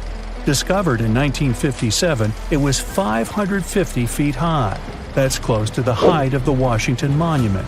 Imagine ramming into something that big. Smaller icebergs, though, can turn out just as dangerous. Some are the size of houses and called bergy bits. Others, closer to the size of a car, are called growlers. These can be much harder for ships and boats to locate, making them more difficult to avoid. And, though smaller, they can produce a lot of damage when hit. It's also critical to recall that icebergs are always bigger than they seem, with the majority of their mass lurking below the ocean surface. In fact, over 80% of an iceberg's volume is underwater. Most of its sharp, jagged edges cannot be seen. Roam too close, and you risk damaging your ship's hull. Because Titanic had little notice of its impending doom, a smaller iceberg, struck at the same angle, could still have been enough to bring that mighty ship down. Now, it's possible that had the iceberg been larger, it would have been spotted sooner. Titanic might have had time to alter course and avoid the impact. But missing that one iceberg would not have guaranteed Titanic's safety. It was traveling in a dangerous stretch of the Atlantic called Iceberg Alley. It's located 250 miles east and southeast of Newfoundland, Canada. Behind one iceberg, there could be another, and another after that. And so the crew on board had to remain very attentive to avoid several potential collisions, not just one. A smaller ship might have been better suited for the trip. Titanic's size was certainly a challenge when it came to steering. In fact, it had just left her dock in Southampton when it nearly collided with another smaller ocean liner, the SS New York, missing it by just 2 feet. The gigantic steamship was obviously not made for maneuvering quickly in tight quarters. A ship that size required time and space to change course. But when it comes to ships versus icebergs, a ship's size doesn't always matter. The Islander was a steamship designed to travel the Inside Passage in Alaska. In the summer of 1901, it struck an iceberg, which tore a hole in the front portion or bow of the ship. The vessel did not sink right away, and the crew tried to steer it to safety. Ultimately, its bow completely submerged, and its stern was lifted up and out of the water. It didn't take much longer before the ship sank completely. Of the 168 passengers and crew members, 128 survived, and $3 million in gold was lost. Islander had a 240-foot hull, making it almost a quarter of the size of Titanic, and that smaller size didn't seem to be much help in preventing a collision with an iceberg. And then there was the Hans Hedtoft in 1959. Also known as the Little Titanic or the Danish Titanic, it was referred to as the safest ship afloat. It was 272 feet long with 95 people on board. Much like the real Titanic, the Hans Hedtoft was specifically engineered to handle most of what the sea could throw its way. Along with its double steel bottom, it also had an armored bow and 7 watertight compartments. How could such a ship sink? But it could, and it did. It was on its first voyage, returning to Copenhagen, when it ran into trouble. On January 30th, it hit an iceberg. An SOS was sent, but when the Johannes Cross arrived to help, the Hans Hedtoft was nowhere to be found. The only evidence of the ship's existence was a lifebelt that was washed ashore in Iceland 9 months later. Again, the ship's smaller size didn't work in its favor. A smaller size of Titanic wouldn't have guaranteed a safe voyage in 1912. The final what-if concerns the last-minute choice when the iceberg was spotted and the alarm sounded. First, Titanic could attempt a complete stop, but this wasn't an option as the ship needed a half a mile to come to a halt, and the iceberg was a mere 900 feet away. Second, the Titanic could attempt to avoid the iceberg by steering away from it. This is what the captain ordered, but the attempt was unsuccessful, resulting in a deep gash across the ship's hull. The final option? To hit the iceberg head-on. Would this have made any difference? The answer is an intriguing maybe. Some think a head-on collision would have saved Titanic. In this scenario, the collision would have limited the damage to the very front of the ship. Instead of the iceberg tearing through the hull and compromising several of the watertight compartments, only 4 of the compartments would have been breached. This meant the others could do their job of keeping Titanic afloat. The ship could be stuck, unable to move, but it would remain above water until help arrived. This would provide a ship like Carpathia enough time to reach the scene of the accident and bring the people on board to safety. One of the Titanic's designers, Edward Wilding, made a similar claim during an inquiry into the sinking. He argued that most people would have survived a head-on crash, and that Titanic itself would not have sunk. Others disagree, though. First, the special bulkheads on Titanic were designed specifically to protect the ship against collisions with other vessels, not with icebergs. These compartments would crumple upon impact, absorbing some of the force while the other ship absorbed the rest. Though the damage would still be extensive, the remaining bulkheads would keep the ship afloat. But an iceberg does not have the same flex in a collision as you would experience with another ship. Most of the force would be absorbed by Titanic, resulting in greater damage to the ship. Even worse, the impact would be carried through the full length of the ship. Rivets would burst, seams would tear. the compartments would quickly flood and the ship would sink even faster, resulting in fewer survivors. In any case, as with most what-ifs, we'll never really know the answer. As tragic as Titanic's first and last voyage was, it did result in changes that helped make venturing out to sea much safer. Findings from hearings on the disaster led to the creation of the International Ice Patrol, or ICC, in 1914, an organization that tracks icebergs in the Atlantic and Arctic Oceans to ensure vessels in the area can avoid them. In the US and Britain, ships were obligated to carry enough lifeboats to accommodate every person aboard. Regular lifeboat drills were made mandatory. And finally, the bulkheads on ships were made higher to keep water out, and bottoms were stretched to create double hulls, helping make the compartments truly waterproof. There's no denying that Titanic was a terrible tragedy, but the lessons learned from that night to remember has helped prevent many more. April 14, 1912. The dark night was filled with horrible sounds of a giant metal vessel breaking into two. The largest ship of that time collided with an iceberg that was on its way. The Titanic, one of the biggest stories of the 20th century that people still talk about. The starboard side of the giant vessel brushed up against the iceberg. It was 11:40 p.m. when things started going wrong. This iceberg caused enough damage for at least 5 watertight compartments in the hull to start filling with water. The crew immediately began a brief investigation to see if they could do anything and fix things. They had no one to rely on, all alone in the darkness of the cold night, far away from the land. The North Atlantic Ocean, around 400 miles south of Newfoundland, Canada. They needed time to figure out how to bring people to safety. They had some time, true, but not enough. If you watched the movie, you know the ship didn't plunge immediately after the icy doom had happened. The whole process lasted a good 2 hours and 40 minutes.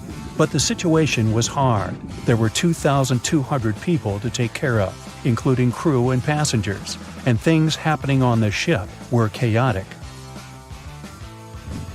The chief designer, Thomas Andrews, soon realized they wouldn't be able to stay afloat. By midnight, the entire crew had begun preparing the lifeboats for launch. They had 20 boats with space for only 1,178 people, which was just a bit more than 50% of the people on board. The order was to get women and children to safety first. Crewmen were there to row and guide the boats. The scene over the next 2 hours gradually started escalating. The crew members had a task to wake up passengers and warn them something bad was happening. They wanted to place them into a fleet of lifeboats as soon as possible. At 12:15 a.m., some crew members sent out a distress signal. A steamship called Frankfurt was among the first ones that received the message and responded, but they were about 170 nautical miles away. Some other ships also got the message and offered their assistance, but sadly, they were too far away as well. At 12:20 a.m., the Cunard liner Carpathia got a distress signal from the Titanic and changed its course right away. They were 58 miles away at the time, and it would take them more than 3 hours to get there. 20 minutes later, the crew was lowering the first lifeboat. It was carrying only 27 passengers, although it had room for 65. Many of the lifeboats that were launched first were well below capacity. Crew members were worried, thinking the Davids wouldn't be able to hold a fully loaded lifeboat. And in the beginning, many passengers were just too afraid to leave the ship. They still thought Titanic was unsinkable and couldn't imagine the scenario that was going to happen 1 to 2 hours later. The crew was firing the first of 8 distress rockets. Unsuccessful. No one was close enough to help. By 1:20 a.m., they lowered 10 lifeboats. Number 8 had only 28 people in it. One of the passengers on the number 10 was 9-week-old Milvina Dean. She would later become the last survivor who lived until 2009 and turned 97. It was 2 a.m. already. 3 of the collapsible boats were the only lifeboats that remained on the ship. The bow of the vessel had sunk low and had tipped far under the surface. People around it could now clearly see stern propellers above the water. Crew members were lowering collapsible lifeboat D from the roof of the officers' quarters with over 20 passengers in it. As the ship's bow went under, the water was washing collapsible A from the deck. Those 20 people were struggling because their boat was partly filled with water. As crew members were trying to release collapsible B, it fell. Before they righted it, the water swept it off the ship. 30 passengers still managed to find safety on the overturned lifeboat. At 2:17 a.m., the ship's wireless operator decided to transmit one last distress call. A minute later, the light on the ship finally went out. Titanic and all left on board plunged into darkness. The bow continued to sink, and the stern was rising higher above the surface, which placed great strain on the midsection. Horrible sounds were filling the night. Titanic, this massive, legendary ship so many people placed their hopes in and were excited about, broke into 2 between the 3rd and 4th funnels. Reports would speculate it took about 6 minutes for the bow section to reach the ocean bottom. The stern settled back in the water before it rose again into a vertical position. It remained in this situation until it finally disappeared into the ocean. At 2:20 a.m., the stern apparently retained air inside and water pressure crushed it as it went down. The stern landed about 2,000 feet away from the bow. People consider the Titanic the fastest ship in the world. They thought it was unsinkable because 4 of its compartments could be flooded and that still wouldn't cause a critical loss of buoyancy. Its life was problematic since its beginning. While the ship was leaving port, it moved within a couple of feet of the steamer New York. It managed to safely pass by, which was a huge relief for all those worried passengers massed on the ship's decks. Titanic sailed off on the 10th of April. Its first journey was across the highly competitive Atlantic route. On the launch day, the Titanic became the biggest movable object in the history of humankind, 882 feet long, 92 feet wide. Not that big if you compare it with today's ships. The biggest cruise ship in the world today is Royal Caribbean's Symphony of the Seas, which is roughly 5 times the size of Titanic. If you put that ship in a vertical position, it would be nearly as tall as the Empire State Building, which is 1,250 feet without antennas. But Titanic was a huge attraction back in its time. At one moment of their journey, they stopped in France, after which they made another stop in Ireland. Once the final passengers boarded, the massive ship set out at full speed for their final destination, New York City. 4 days after the beginning of its journey, Titanic failed to divert its course from a huge iceberg, the story we all know about. Only 700 people survived, and most of them were women and children. The night was extremely cold, 1 hour and 20 minutes after Titanic had gone down to the bottom of the ocean. Survivors weren't even sure someone was coming to save them. Finally, they saw the light. It was Carpathia coming towards them. They came for the people in the lifeboats. The crew brought them aboard and pulled a handful of other passengers out of the water. Many ships tried to contact Titanic a few hours after it sank. Their messages were never returned. Later, when there was an investigation of what really happened, they discovered the Leyland liner California had been less than 20 miles away when Titanic was sinking. But the crew didn't hear the distress signals coming from Titanic because their radio operator was off duty. Countries from both sides of the Atlantic were shocked and horrified when they heard details of what happened to Titanic. They decided to make changes to ship operations, rules that would help avoid such events in the future. They held the first International Convention for Safety of Life at Sea, where they adopted rules for every ship to have lifeboat space for each passenger on board. Also, lifeboat drills became mandatory. They also decided to establish an international ice patrol. Its main role was to monitor icebergs in the North Atlantic shipping lanes. Ships also needed to maintain a 24-hour radio watch. Titanic wasn't built alone. Because of the size of this magnificent ship and all the new equipment it required, it would have been too expensive as a one-off. So the team built the Titanic alongside two sister ships, and both of them had eventful lifetimes.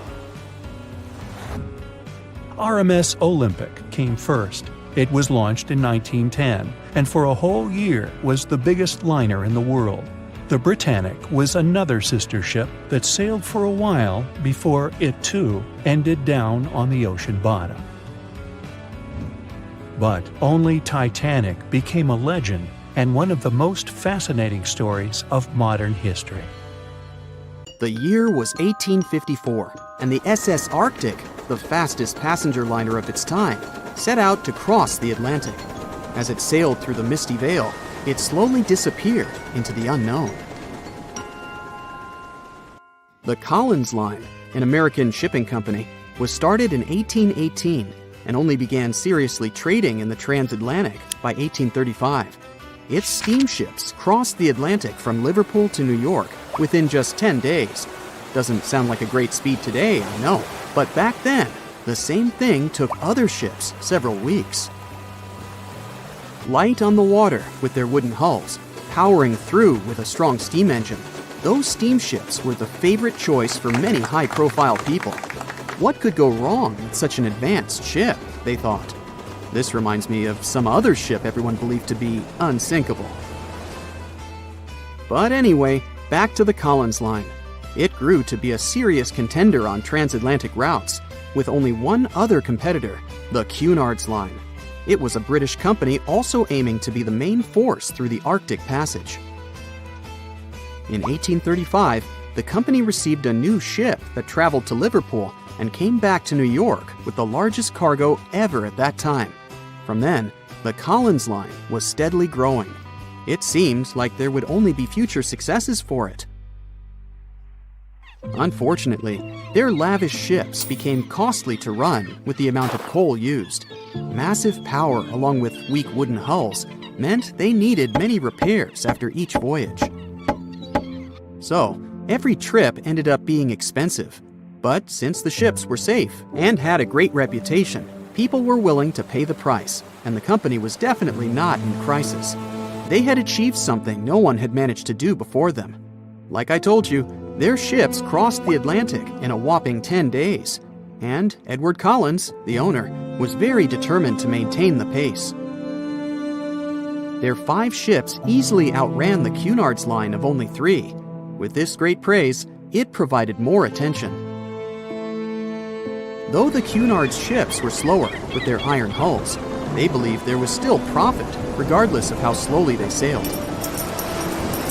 Among Collins' ships, the Arctic, the third of them to be launched, was the largest, reaching 284 feet long, with 2 side-lever steam engines, each with 1,000 horsepower. The paddle wheels made 16 revolutions a minute when at full speed. At the time of its launch, the press called it the most stupendous vessel ever constructed in the United States. But glamour and fame couldn't avoid what would come next. On the 27th of September, the Arctic was on its journey from Liverpool to New York, continuing a speed pace through the thick fog. It's possible that by that moment, after 4 years of record-breaking trips, the crew became overconfident with their sailing and the ship. Going only 50 miles from Newfoundland, they carelessly continued through the fog with no radio contact, sonar, or any other form of identifying objects, equipped only with Morse code. A smaller ship, the SS Vesta, which operated as a fishing vessel, often worked around Newfoundland. it was passing through the same path as the Arctic and crashed into its side. Shocked by the collision, the captain of the Arctic offered help to the much smaller Vesta, but it was soon clear that the damage that seemed minor on the Arctic was far worse. Beneath the waterline, a hole was letting water into the hull. The cost of the much faster wooden hull now seemed less valuable. They steered toward land, trying to plug the holes, but they weren't doing so well, and the seawater continued to pour in, filling up higher and pushing the ship down. And finally, once the engine room was full, it put out the boilers, taking away the massive power the Arctic was once legendary for. They moved slowly until coming to a complete stop. The ship continued to sink, and the order was to abandon it. At the time, maritime law allowed for the Arctic to carry only 6 lifeboats, only capable of saving 180 people. The crew and some of the passengers managed to push their way aboard and took most of the seats on those boats. Things were pretty wild, and everyone forgot about their manners, not letting the ladies and the youngest ones board first. It took 4 hours for the Arctic to sink. 150 crew and 250 passengers were on board. Those that weren't able to find a lifeboat made a desperate attempt to build their own rafts from parts of the ship. 2 days later, only 3 boats made it safely to the shore. The other 3 were never found. Believe it or not, the rescue party also saved some people that had been clinging to the wreckage for 2 days.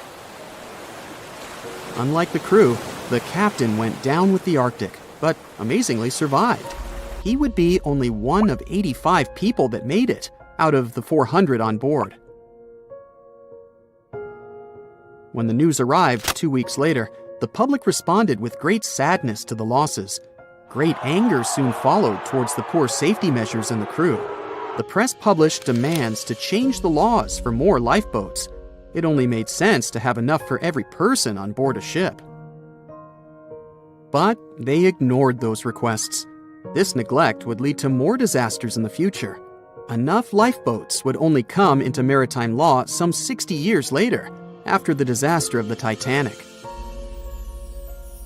Edward Collins' wife and 2 children were also aboard the ship and didn't return. He was heartbroken, but didn't stop running his business.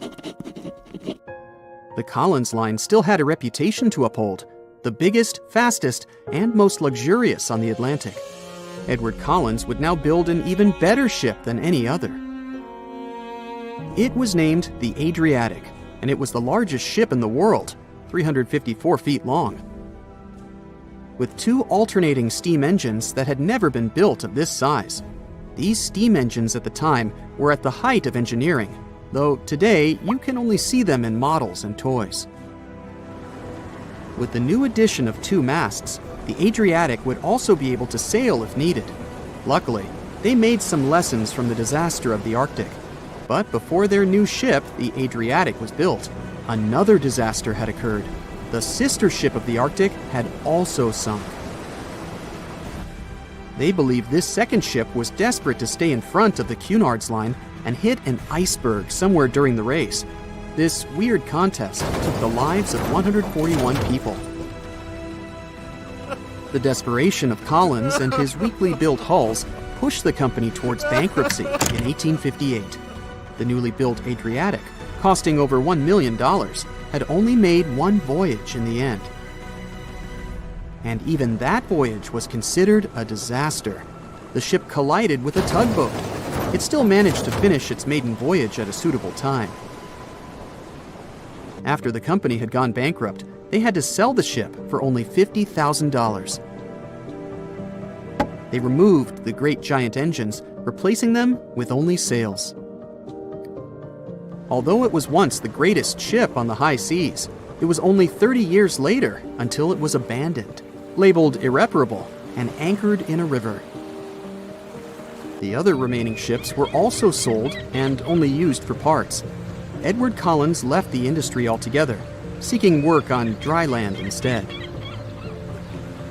As the Collins line was no longer in the mix, the Cunards would grow in strength. Without competition, they would win the Blue Ribbon, for the next 30 years, and 180 years later, after producing hundreds of ships. They still have a constant presence on the seas as they provide transatlantic crossings, world voyages, and leisure cruises. To this day, the Cunard Line is the only one to run ships between Europe and America, and it's great proof that it's not always the fastest that's the best. Thick fog is rising over the ocean as the sun is slowly sinking towards the horizon. It's hard to see further away than a few dozen feet, but that's enough to notice a hulking, skeletal shape in the distance.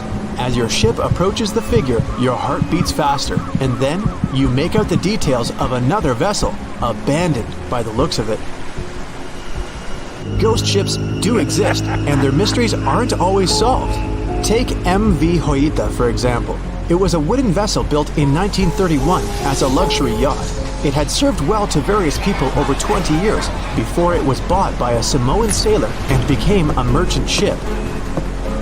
In 1955, though, Hoita's service came to an abrupt and mysterious end. On October 3rd, it set sail for another trading voyage that should have taken no more than 48 hours. Delays happen in the sea, so when Hoita didn't arrive on October 5th as scheduled, there was little worry yet. But then it failed to come on the following day too. There was no distress signal or any other sign of Hoita's presence anywhere between its departure and arrival points. A search and rescue party was dispatched to find the ship, and for 6 days, they were scouting the area of nearly 100,000 square miles. On October 12th, the mission returned to the base empty-handed. Hoita vanished without a trace. It was only a month later that another merchant ship, Tuvalu, noticed the missing vessel far away from its route, drifting in the open sea and listing heavily. The sailors boarded the ship and found that all of its crew and passengers, 25 people total, were missing, along with all the cargo the vessel had been carrying. The radio was tuned to the International Distress Channel, meaning that the crew had been trying to ask for help, but they couldn't reach anyone because the radio cable had been damaged, limiting the range to 2 miles. The lifeboats were missing as well, indicating that people on board must have left the ship. Unfortunately, they seem to have taken the logbook with them, leaving the rescue team clueless as to what had happened. Even today, the mystery of MV Hoita hasn't been solved yet. No one knows where the crew and passengers had gone and what had caused them to leave.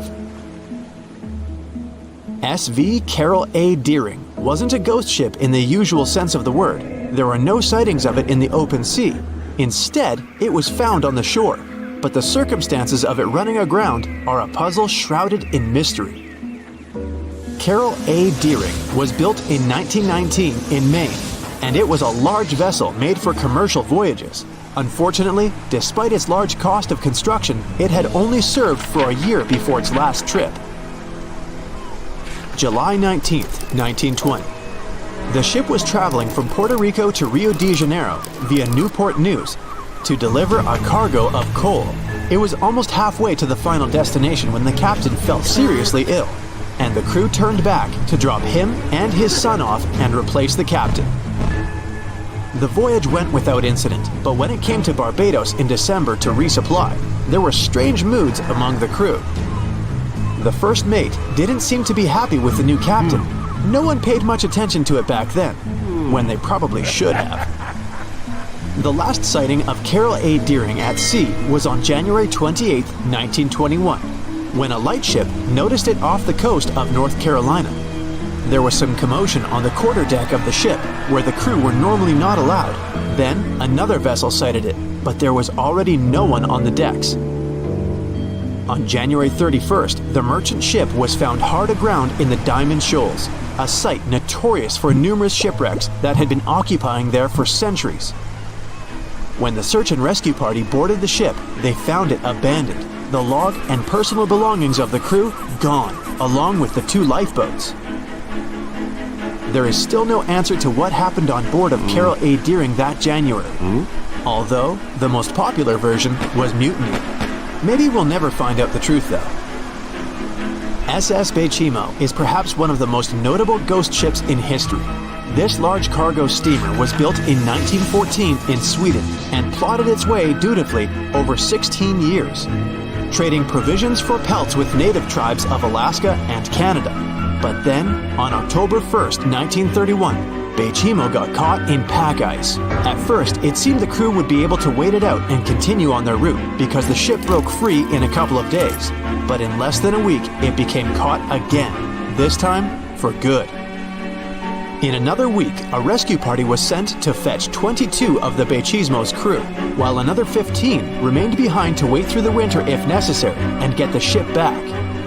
But a month later, after a powerful blizzard struck their camp, the sailors went out of their shelters only to find the ship gone. Luckily, a few days later, a native hunter told the Breakup hadn't been lost yet. He'd seen it about 45 miles from where they had been stationed. They managed to track it down, but decided the ship wouldn't survive the winter, so they took the most valuable cargo from its hold and abandoned it. They were wrong though. SS Breakup did survive that winter, and many more that followed. When the ice broke, it sailed away on its own, drifting listlessly along the shores of Canada and Alaska. There were numerous sightings of the ghost ship, sometimes adrift in the open sea, and at other times stuck in the pack ice again. People attempted to board and salvage it, but weather conditions or lack of equipment always prevented them. SS Breakup was last sighted by native Alaskans in 1969, 38 years after its abandonment. What became of it later remains unknown. The story of SS Orang Medan is one of the most puzzling and harrowing ghost ship stories of the 20th century. No one even knows for sure if the ship even existed in the first place. It wasn't recorded in Lloyd's Shipping, the International Register of Ships, which makes it either a tall tale or a vessel that avoided being officially recognized for some shady reasons. In any case, the accounts as to what happened to the Medan vary. According to most reports, it was carrying some unknown cargo in the Indonesian waters when a distress call was received by another ship in the vicinity. The officer on duty heard an SOS message, but its contents are different depending on the accounts. The message did not repeat, and the crew of Medan didn't answer to any attempts to contact it back.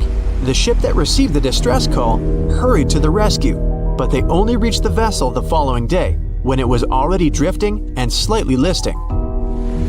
When the rescuers boarded the ship, they found that none of the crew had survived.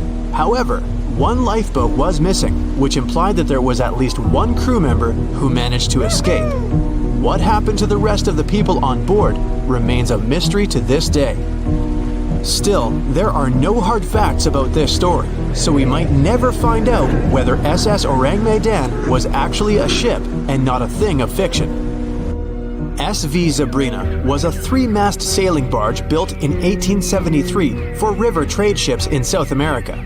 She served for well over 4 decades, proving to be a sturdy and reliable ship. It was later transferred to Europe, where it continued serving its purpose well. But then, in October 1917, Sabrina set sail on a regular voyage only to be found ashore several days later. Mysteriously, although the ship was perfectly intact, the entire crew of 5 and the captain were gone. There is no direct evidence or hard facts as to what really happened that day. The most convincing theory is that the crew were washed away from the deck because of an underwater explosion. And then the ship sailed ahead without them, but the truth, as always, remains unknown. April 1912 marked one of the most terrible tragedies in the history of the world. The most unsinkable vessel, the pinnacle of engineering at that time, the huge Titanic, sank. On that dark, moonless night, the ship had many chances to save its passengers. There was another ship just a few miles away that could have saved the Titanic, but it didn't. It wasn't a phantom ship, and it's not some legend or a theory. This is a documented reality. There are records and witnesses' statements confirming this, but why didn't this ship help? Let's find out what happened that night by looking at these events from 3 different points of view. Let's start with the Titanic version. 11:30 p.m. The moon hides behind black clouds. Visibility is bad. Everything is calm on the Titanic. Under the captain's guidance, the communications operator stays in touch with the mainland through the radio. At this moment, some stranger breaks into the frequency, interrupting the operator's communication. It's unclear what this strange man wants and what he's talking about. The operator doesn't try to figure it out. He shouts at the guy, demanding him to disconnect. The connection is interrupted. At 11:40 p.m., the Titanic crashes into an iceberg. The ice breaks the hull. Water begins to flood the lower decks. Nobody is panicking yet. 20 minutes later, at midnight, the ship's crew sends a distress signal through the radio frequency. Few people understand how bad the situation really is. After 20 minutes, at 12:20 a.m., they start lowering lifeboats with passengers. At 12:25 a.m., they receive a response to the distress signal. This is RMS Carpathia. Their captain reports they're already sailing at maximum speed towards the Titanic. But the problem is that the crash site is 58 miles away. This means Carpathia will only be here in 4 hours.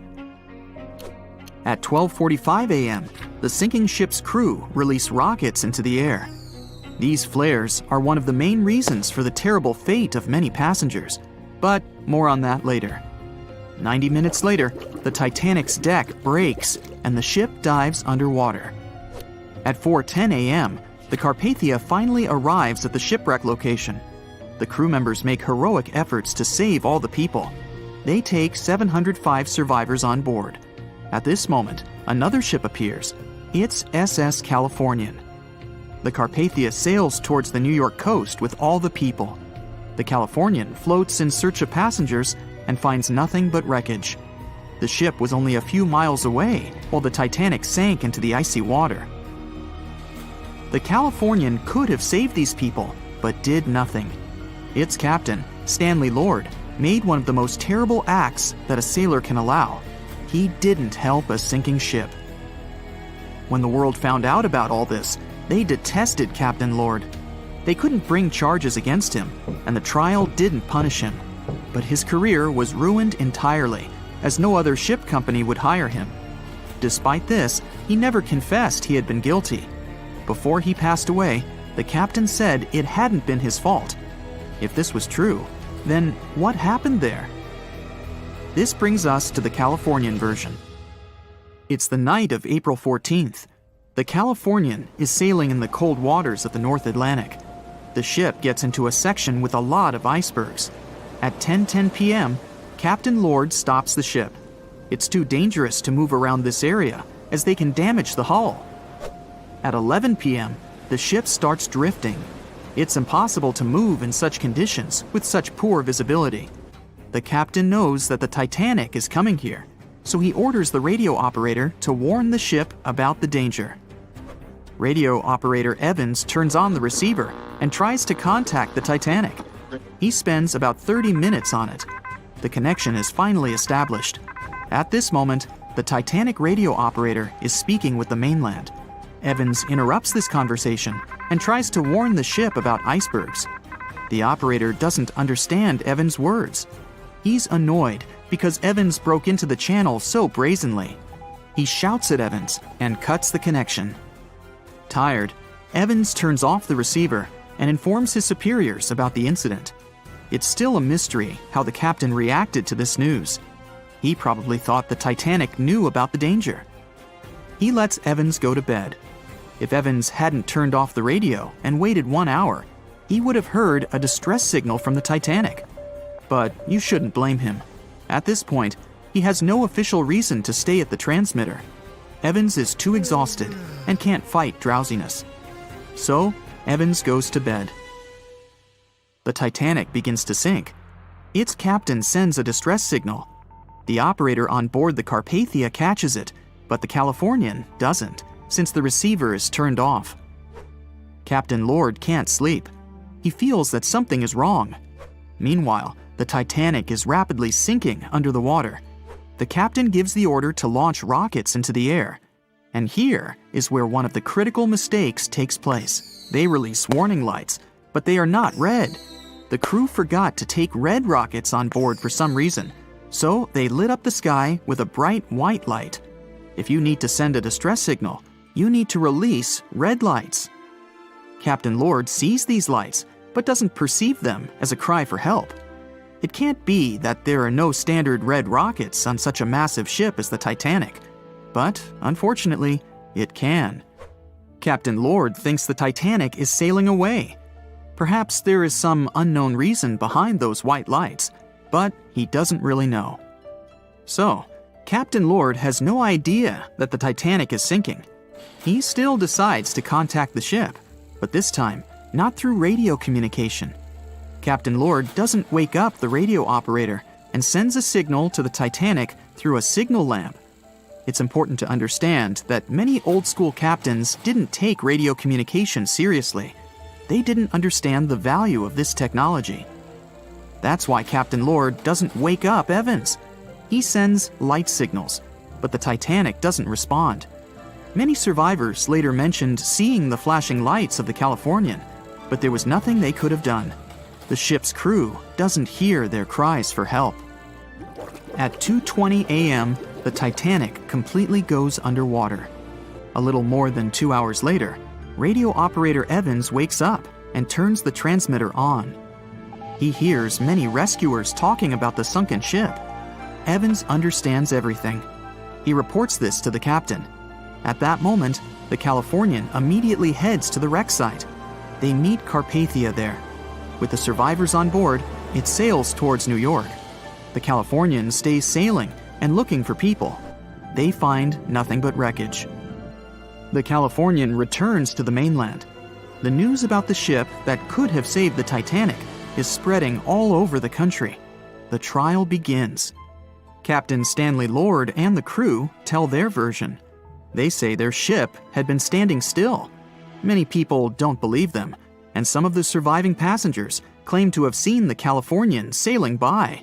Still, the judge declares them innocent. 1962. Captain Stanley Lord is a very old man. He calls a notary to confess something. The captain makes his last remark about this case. He swears he's not guilty. But if it wasn't the Californian sailing past the Titanic at that moment, then what? The Samson theory could answer that question for us. The sealing ship Samson is sailing in the cold waters of the North Atlantic. The crew aren't sleeping. They carefully study the surroundings, but not because they're afraid of icebergs. They're scared of meeting with the U.S. Coast Guard. The Samson ship's crew catch seals, which is illegal. At 12:45 a.m., Samson's captain sees white signal rockets. The team is sure it's the Coast Guard. They turn off the lights and sail away. It's dark, so they don't notice the sinking Titanic. They return to the coast of Iceland and hear about the disaster. They realize they have abandoned the drowning passengers. The nephew of one of Samson's crew members reads about this story in his uncle's diary. The nephew asks for permission to publish these recordings. All the people realize that Captain Lord wasn't guilty, but unfortunately, he didn't live to see this moment. Actually, it's still unknown who is guilty in this story. 2 ships were nearby the Titanic. Their captains were adequate people. They would have helped save all the passengers. Their fault was that they couldn't understand what the Titanic wanted on that dark night. Someone forgot to put red flares in the box. This small but fatal detail was one of the leading causes of the tragedy. On April 10, 1912, the RMS Titanic set sail from England. But this wasn't the launch of a regular ship. The Titanic was the largest liner ever built at the time. It was 882 feet long. That's nearly the size of 3 soccer fields. And measured from the hull to the top of the smokestacks, the ship was an impressive 175 feet tall. That's the size of a 17-story building. Deemed unsinkable, it took 3,000 workers almost 3 years to build. But a mere 4 days into its very first voyage, at 11:40 p.m., the ship collided with an iceberg and was lost beneath the waves of the Atlantic Ocean. It took the liner only 2 hours and 40 minutes to sink. And of more than 2,200 passengers and crew members on board, only 706 survived. The wreck would remain lost for another 73 years, hiding its many secrets within the frigid Atlantic waters. And if it wasn't for a man whose whole life had been devoted to exploring the sea, the giant ship might have remained lost for a lot longer. That man was Robert Ballard. As a child, Ballard was obsessed with the ocean. This fascination started when he was just 12 years old. That's when he watched a film adaptation of Jules Verne's science fiction novel 20,000 Leagues Under the Sea. It had everything to spark a young person's imagination, from adventure and strange creatures to a powerful underwater vehicle called the Nautilus. It could travel anywhere in the world you wanted to go. From that moment, life on dry land was no longer in Ballard's future. When he was 23, he was assigned to the Deep Submergence Group. There, he helped develop techniques to search the ocean floor. His biggest accomplishment was the creation of Alvin. It was a small, easy-to-maneuver submarine that could carry 3 people. It also featured an external mechanical arm designed to gather underwater samples while the crew remained safe and dry inside. Alvin the submarine quickly proved useful for a variety of tasks. For example, once it was used to track down an aircraft that had crashed into the sea. But the vessel experienced a series of setbacks. In one case, it was attacked by a swordfish, which caused the submarine to resurface quickly. The swordfish, still stuck in the outer skin of the submarine, became that night's dinner. And in October 1968, the submarine was being lowered into the water when the cables holding it snapped, sending it careening into the ocean along with 3 crew members on board. And because the small vessel was still open, it immediately filled with water and quickly began to sink. Luckily, the crew managed to escape, but Alvin was gone. Bad weather hampered multiple attempts to recover the vessel. It wasn't until the following year that it was finally returned to the surface. In time, Alvin would be improved. Its hull would be strengthened by titanium, giving it a higher depth rating, thus making it even better suited for ocean exploration. The specialized submarine would come in handy in many of Ballard's 100-plus expeditions. The man was one of the first to explore an underwater mountain chain called the Mid-Atlantic Ridge in the Atlantic Ocean. And when he found thermal vents in the Galapagos Rift in the late 70s, he also helped discover and document the process of chemosynthesis. That's a complicated chemical synthesis of food energy by bacteria. But his biggest discovery was still to come. Ballard claimed he'd never been a Titanic fanatic, but he eventually became obsessed with finding the ship after watching other explorers try and fail. As he said, Titanic was clearly the big Mount Everest at the time. Many others had tried, many that I thought would have succeeded, or should have succeeded but didn't. Ballard began thinking about finding the ship as early as 1973, and 4 years later, he actually made an attempt. He used the deep-sea salvage vessel Sea Probe, which was a drill ship equipped with cameras and sonar. But he was forced to give up when the drilling pipe broke. It just wasn't his time. In the early 80s, a Texas oil man named Jack Grimm tried to find the wreck on 3 different occasions. Once, Grimm was actually right over the Titanic, but his equipment failed to detect it. That's what we call extreme bad luck. Ballard was just biding his time. He needed a plan and some help. The first issue was getting down to the bottom of the Atlantic. The furthest down he had ever traveled before was 20,000 feet, and this trip took him 3 hours, and that didn't include the way back up. Ballard knew he could use Alvin, already enhanced with a titanium hull to withstand the pressure of the ocean. But he also needed something that didn't require him to actually go down with it. An unpiloted remote-controlled submarine would be ideal. But first, he would have to create one. He reached out to the authorities, hoping they would provide funding for his project. And though officials had no interest in the Titanic, they were willing to help. But there was a catch. Ballard had to first focus on tracking down 2 submarines, the Thresher and the Scorpion. which had sunk to the bottom of the Atlantic Ocean in the 1960s. The authorities were hoping to study them to find out why they had sunk in the first place. They also wanted to know if they could be recovered or if it was safe to leave them on the ocean floor. Only when he had successfully completed this task would he be free to use any remaining time on his contract to find the Titanic. With no other options for funding, Ballard took the offer. He got to work. First, he created 2 new devices. Argo was an unpiloted deep-towed undersea video camera sled.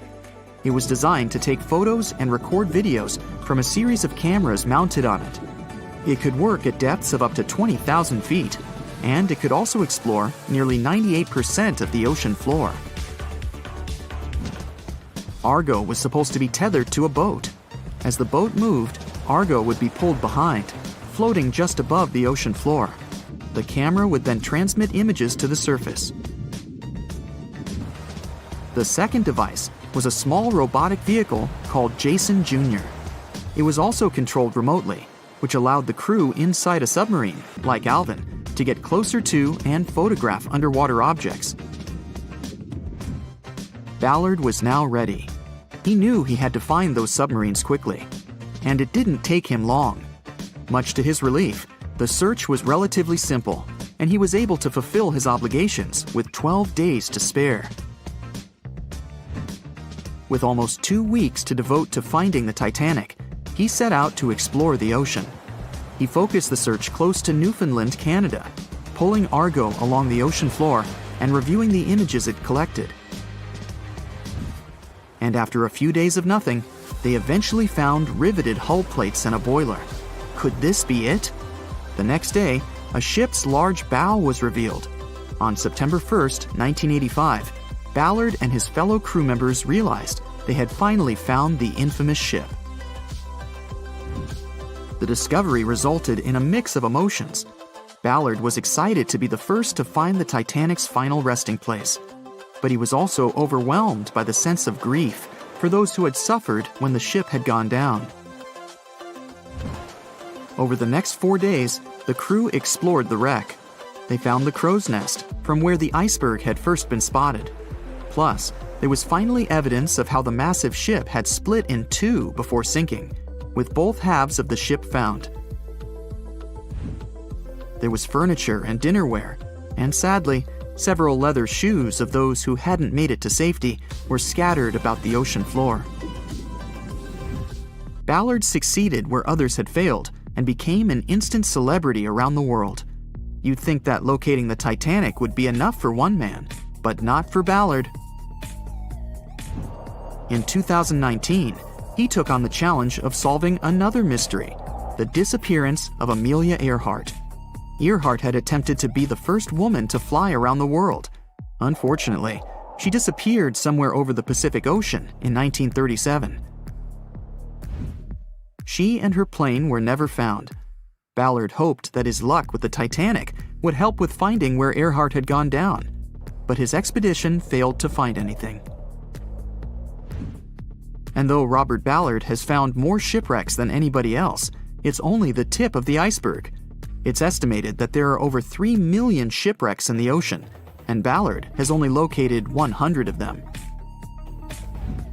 Now, in his late 70s, the man is hoping to encourage young people to continue his work of exploring the ocean and its many mysteries. In 1989, he started the Jason Learning Project to inspire grade school students to pursue science, technology, engineering, and math. He has his own research vessel called the EV Nautilus, after the name of the submarine in Jules Verne's novel, a fitting tribute to the story that inspired his career. The night was dark and scary. A few hundred people were sitting in lifeboats, not knowing what would happen next or what their lives would look like from that moment on. All they knew was the giant ship they had been sailing on just a couple of hours earlier disappeared in front of their eyes. They were alone, waiting for help. Is anyone even coming? They had no idea if the rest of the ships that were traveling relatively close to them had heard their call for help. There was nothing else to do but wait. The Titanic, an iceberg, and One Night, April 14th, 1912. It's one of the most famous stories from modern history that everyone talks about, even now, more than 100 years later. The 16 lifeboats on board could only accommodate a little more than 50%, 1,178 people, of the total number of passengers that were on board. And many of them were still half empty. In one of them, there was a little 2-month-old girl, Milvina Dean, the youngest passenger on board the giant ship. Her parents had decided to leave England because they wanted to build a better life in the United States. Her father had some family in Kansas, and he hoped they could start their own business there. The Dean family didn't actually choose to be on board this giant legendary liner, but because of a coal strike, they got transferred there, so they boarded it at Southampton as third-class passengers. Milvina's father felt when their ship hit the Iceberg on that cold and seemingly peaceful night.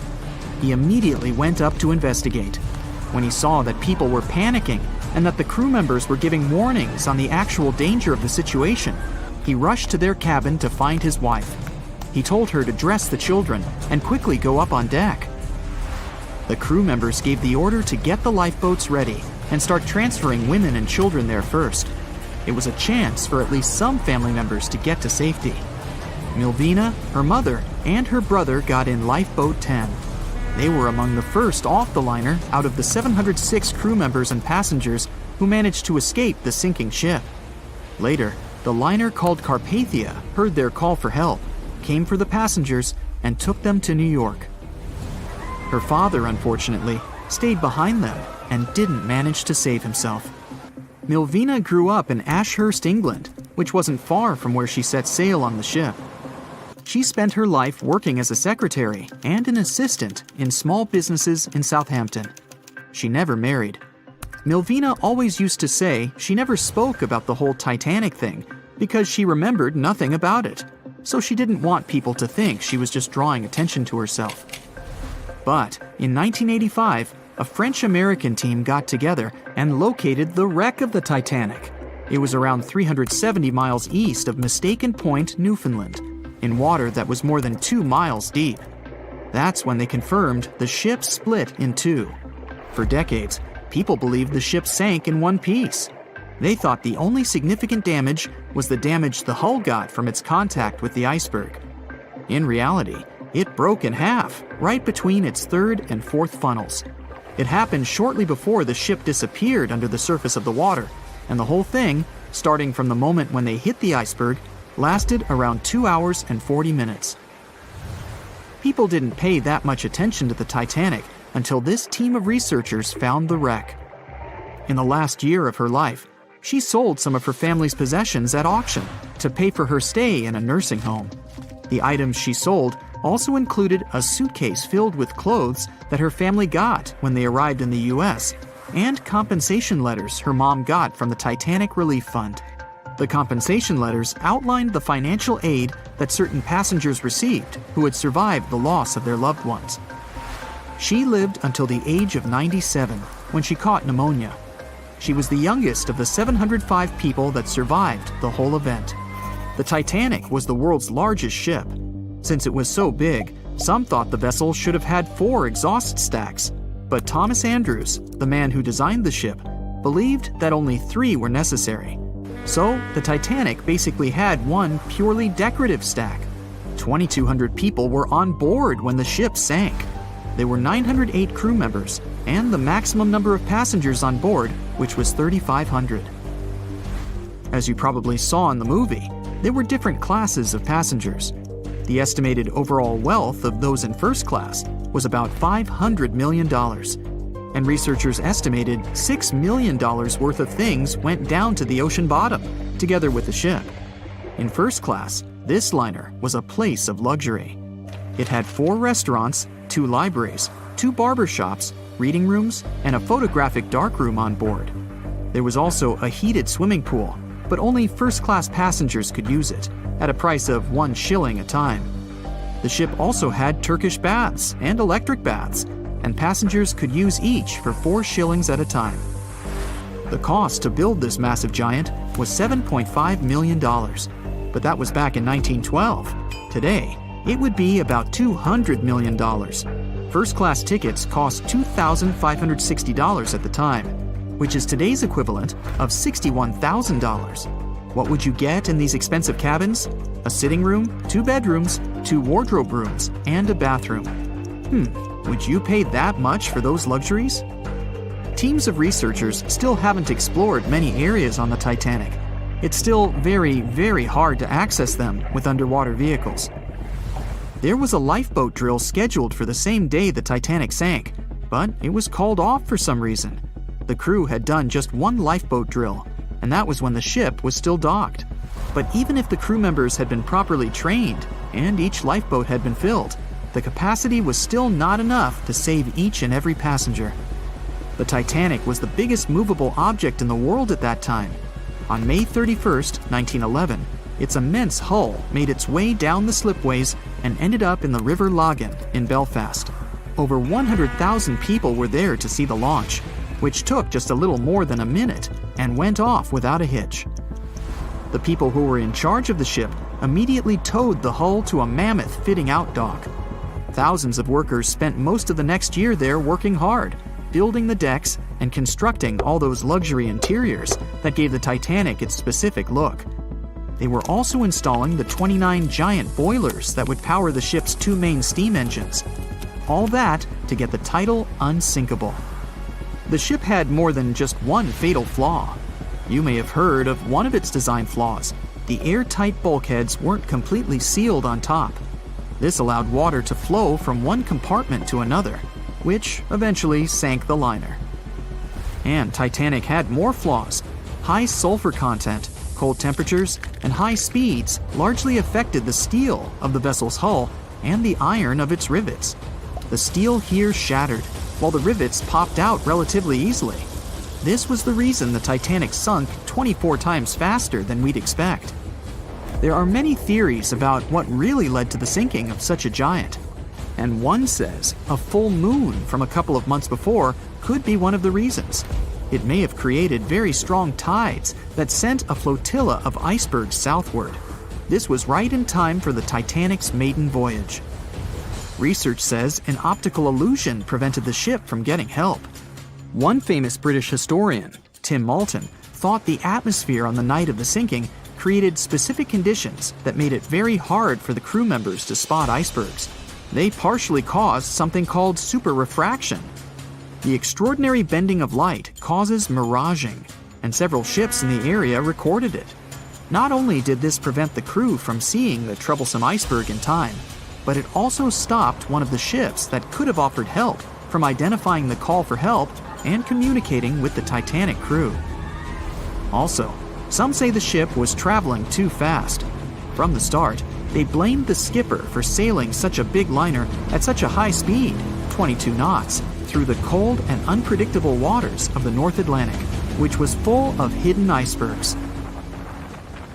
April 1912 marked one of the most terrible tragedies in the history of the world. The most unsinkable vessel, the pinnacle of engineering at that time, the huge Titanic, sank. On that dark, moonless night, the ship had many chances to save its passengers. There was another ship just a few miles away that could have saved the Titanic, but it didn't. It wasn't a phantom ship, and it's not some legend or a theory. This is a documented reality. There are records and witnesses' statements confirming this, but why didn't this ship help?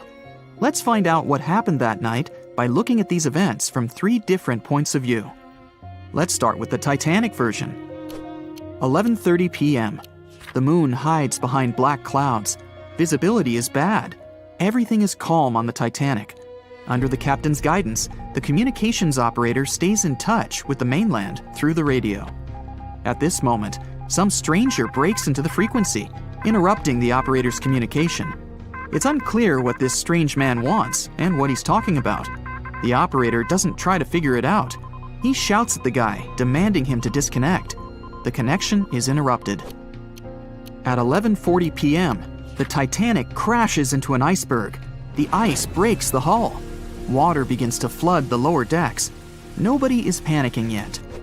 20 minutes later, at midnight, the ship's crew sends a distress signal through the radio frequency. few people understand how bad the situation really is. After 20 minutes, at 12:20 a.m., they start lowering lifeboats with passengers. At 12:25 a.m., they receive a response to the distress signal. This is RMS Carpathia. Their captain reports they're already sailing at maximum speed towards the Titanic. But the problem is that the crash site is 58 miles away.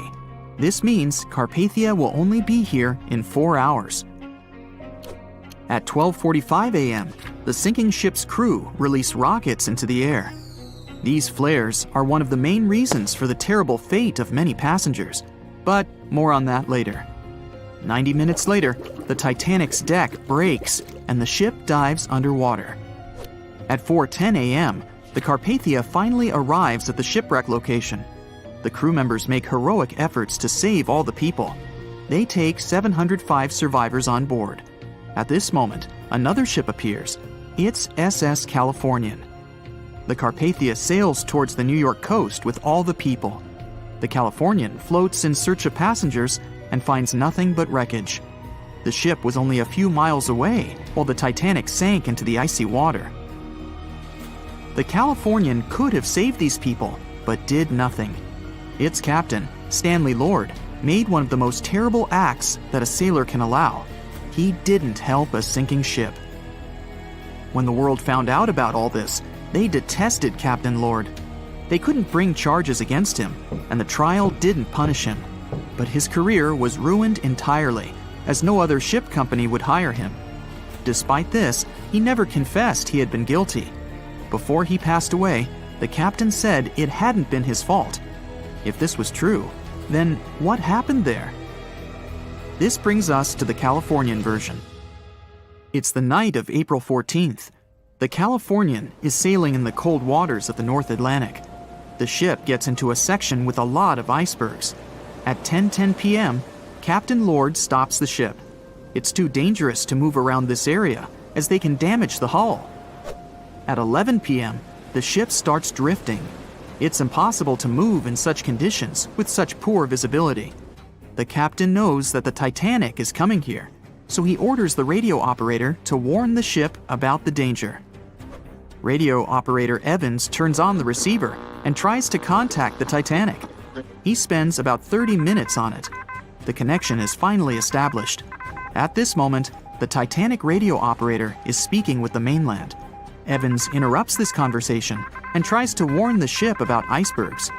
The operator doesn't understand Evans' words. He's annoyed because Evans broke into the channel so brazenly. He shouts at Evans and cuts the connection. Tired, Evans turns off the receiver and informs his superiors about the incident. It's still a mystery how the captain reacted to this news. He probably thought the Titanic knew about the danger. He lets Evans go to bed. If Evans hadn't turned off the radio and waited 1 hour, he would have heard a distress signal from the Titanic. But you shouldn't blame him. At this point, he has no official reason to stay at the transmitter. Evans is too exhausted and can't fight drowsiness. So, Evans goes to bed. The Titanic begins to sink. Its captain sends a distress signal. The operator on board the Carpathia catches it, but the Californian doesn't, since the receiver is turned off. Captain Lord can't sleep. He feels that something is wrong. Meanwhile, the Titanic is rapidly sinking under the water. The captain gives the order to launch rockets into the air. And here is where one of the critical mistakes takes place. They release warning lights, but they are not red. The crew forgot to take red rockets on board for some reason, so they lit up the sky with a bright white light. If you need to send a distress signal, you need to release red lights. Captain Lord sees these lights, but doesn't perceive them as a cry for help. It can't be that there are no standard red rockets on such a massive ship as the Titanic. But, unfortunately, it can. Captain Lord thinks the Titanic is sailing away. Perhaps there is some unknown reason behind those white lights, but he doesn't really know. So, Captain Lord has no idea that the Titanic is sinking. He still decides to contact the ship, but this time, not through radio communication. Captain Lord doesn't wake up the radio operator and sends a signal to the Titanic through a signal lamp. It's important to understand that many old-school captains didn't take radio communication seriously. They didn't understand the value of this technology. That's why Captain Lord doesn't wake up Evans. He sends light signals, but the Titanic doesn't respond. Many survivors later mentioned seeing the flashing lights of the Californian, but there was nothing they could have done. The ship's crew doesn't hear their cries for help. At 2:20 a.m., the Titanic completely goes underwater. A little more than 2 hours later, radio operator Evans wakes up and turns the transmitter on. He hears many rescuers talking about the sunken ship. Evans understands everything. He reports this to the captain. At that moment, the Californian immediately heads to the wreck site. They meet Carpathia there. With the survivors on board, it sails towards New York. The Californian stays sailing and looking for people. They find nothing but wreckage. The Californian returns to the mainland. The news about the ship that could have saved the Titanic is spreading all over the country. The trial begins. Captain Stanley Lord and the crew tell their version. They say their ship had been standing still. Many people don't believe them, and some of the surviving passengers claim to have seen the Californian sailing by. Still, the judge declares them innocent. 1962. Captain Stanley Lord is a very old man. He calls a notary to confess something. The captain makes his last remark about this case. He swears he's not guilty. But if it wasn't the Californian sailing past the Titanic at that moment, then what? The Samson theory could answer that question for us. The sealing ship Samson is sailing in the cold waters of the North Atlantic. The crew aren't sleeping. They carefully study the surroundings, but not because they're afraid of icebergs. They're scared of meeting with the U.S. Coast Guard. The Samson ship's crew catch seals, which is illegal. At 12:45 a.m., Samson's captain sees white signal rockets. The team is sure it's the Coast Guard. They turn off the lights and sail away. It's dark, so they don't notice the sinking Titanic. They return to the coast of Iceland and hear about the disaster. They realize they have abandoned the drowning passengers. The nephew of one of Samson's crew members reads about this story in his uncle's diary. The nephew asks for permission to publish these recordings. All the people realize that Captain Lord wasn't guilty, but unfortunately, he didn't live to see this moment. Actually, it's still unknown who is guilty in this story. 2 ships were nearby the Titanic. Their captains were adequate people. They would have helped save all the passengers. Their fault was that they couldn't understand what the Titanic wanted on that dark night. Someone forgot to put red flares in the box. This small but fatal detail was one of the leading causes of the tragedy. So in 2017, over 25 million people boarded cruise ships all over the world. Now, if you're keeping count, that's more than the total population of Greece. It's become America's favorite choice when it comes to going on vacation. It's easy to see why hopping aboard a cruise ship becomes more popular each year. Heading out on a cruise is also coming back in style with newer generations. 2/3 of Gen Y and millennials say that cruising is their new preferred type of vacation. How's that? Well, let's see. It's easy to plan in advance. On board, you can find activities for all family members, and you get a chance to visit several different destinations in one trip. An added bonus of booking a cruise? You can sample various places for a future time off. The entertainment on board is often top-notch, providing passengers with an added taste of luxury. And the amenities and accommodations are generally very reliable. Not to mention that it gives tourists that feeling of actually getting away from everything that people strive for while out of the office. Royal Caribbean International is one of the largest cruise lines in the world, with just over 19% of the cruise market as of 2018. Its current fleet is divided into many different classes of ships, including the Voyager class, Radiance, and Quantum. The latest addition to the Royal Caribbean International's impressive fleet was built in 2018. Wonder of the Seas is now the largest cruise ship in the world. Since this spectacular liner has just had her maiden voyage in March 2022, let's look at some of the incredible perks it has to offer its passengers. For starters, the boat is so big that it had to be split into neighborhoods. Well, it figures since Wonder of the Seas can accommodate almost 7,000 passengers.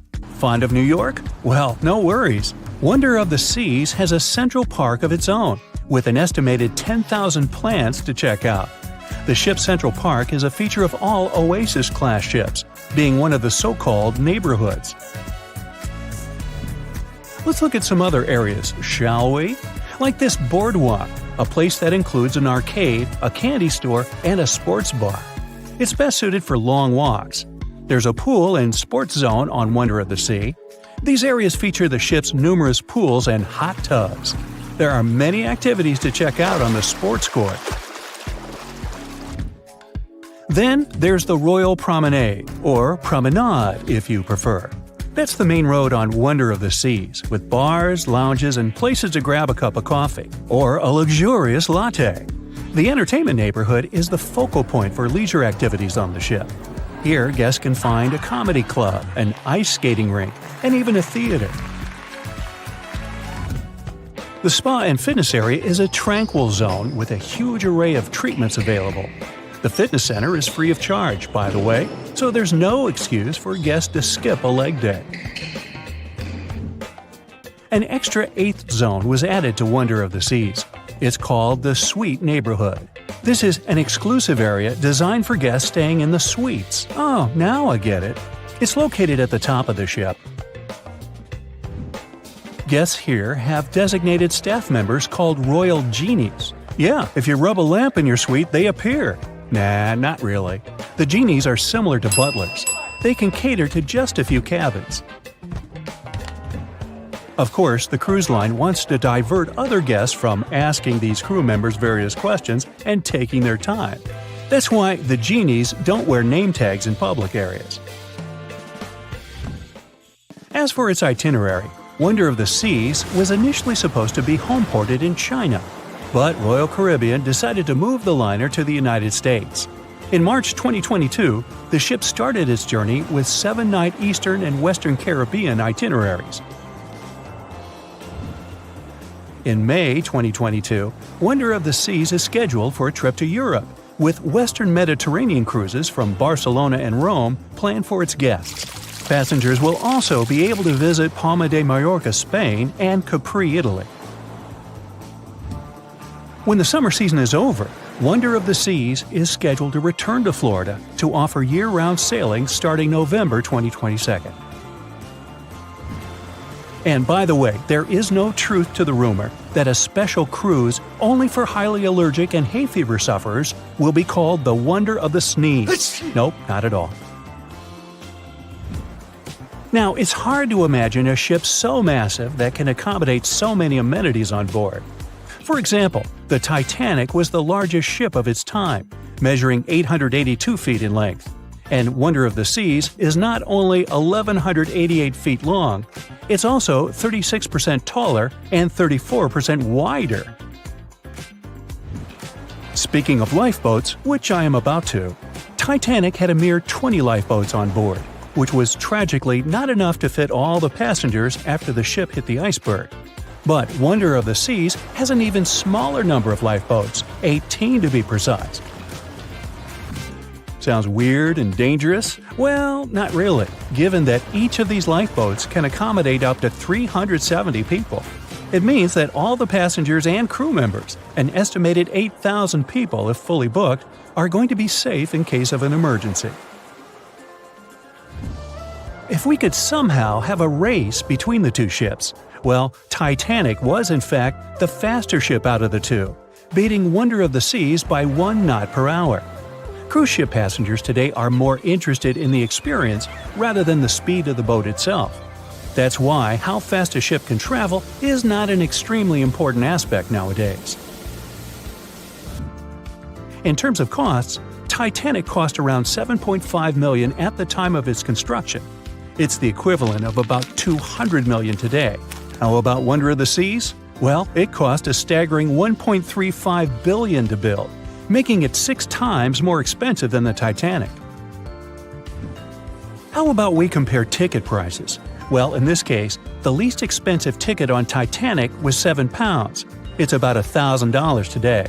The cheapest ticket on Wonder of the Seas is currently $423, but prices may vary depending on the location, season, itinerary, and how much you tip your royal genie. And I know you were going to ask, how about icebergs? Well, Titanic steamed in the frigid North Atlantic, where you had to be on the lookout for those. Wonder of the Seas will be cruising the balmy Caribbean, where the worst thing you can hit on is 17 and blackjack. Oops, busted. Anyway, set side by side with its other sisters from the Royal Caribbean Fleet, Wonder of the Seas is equally as impressive.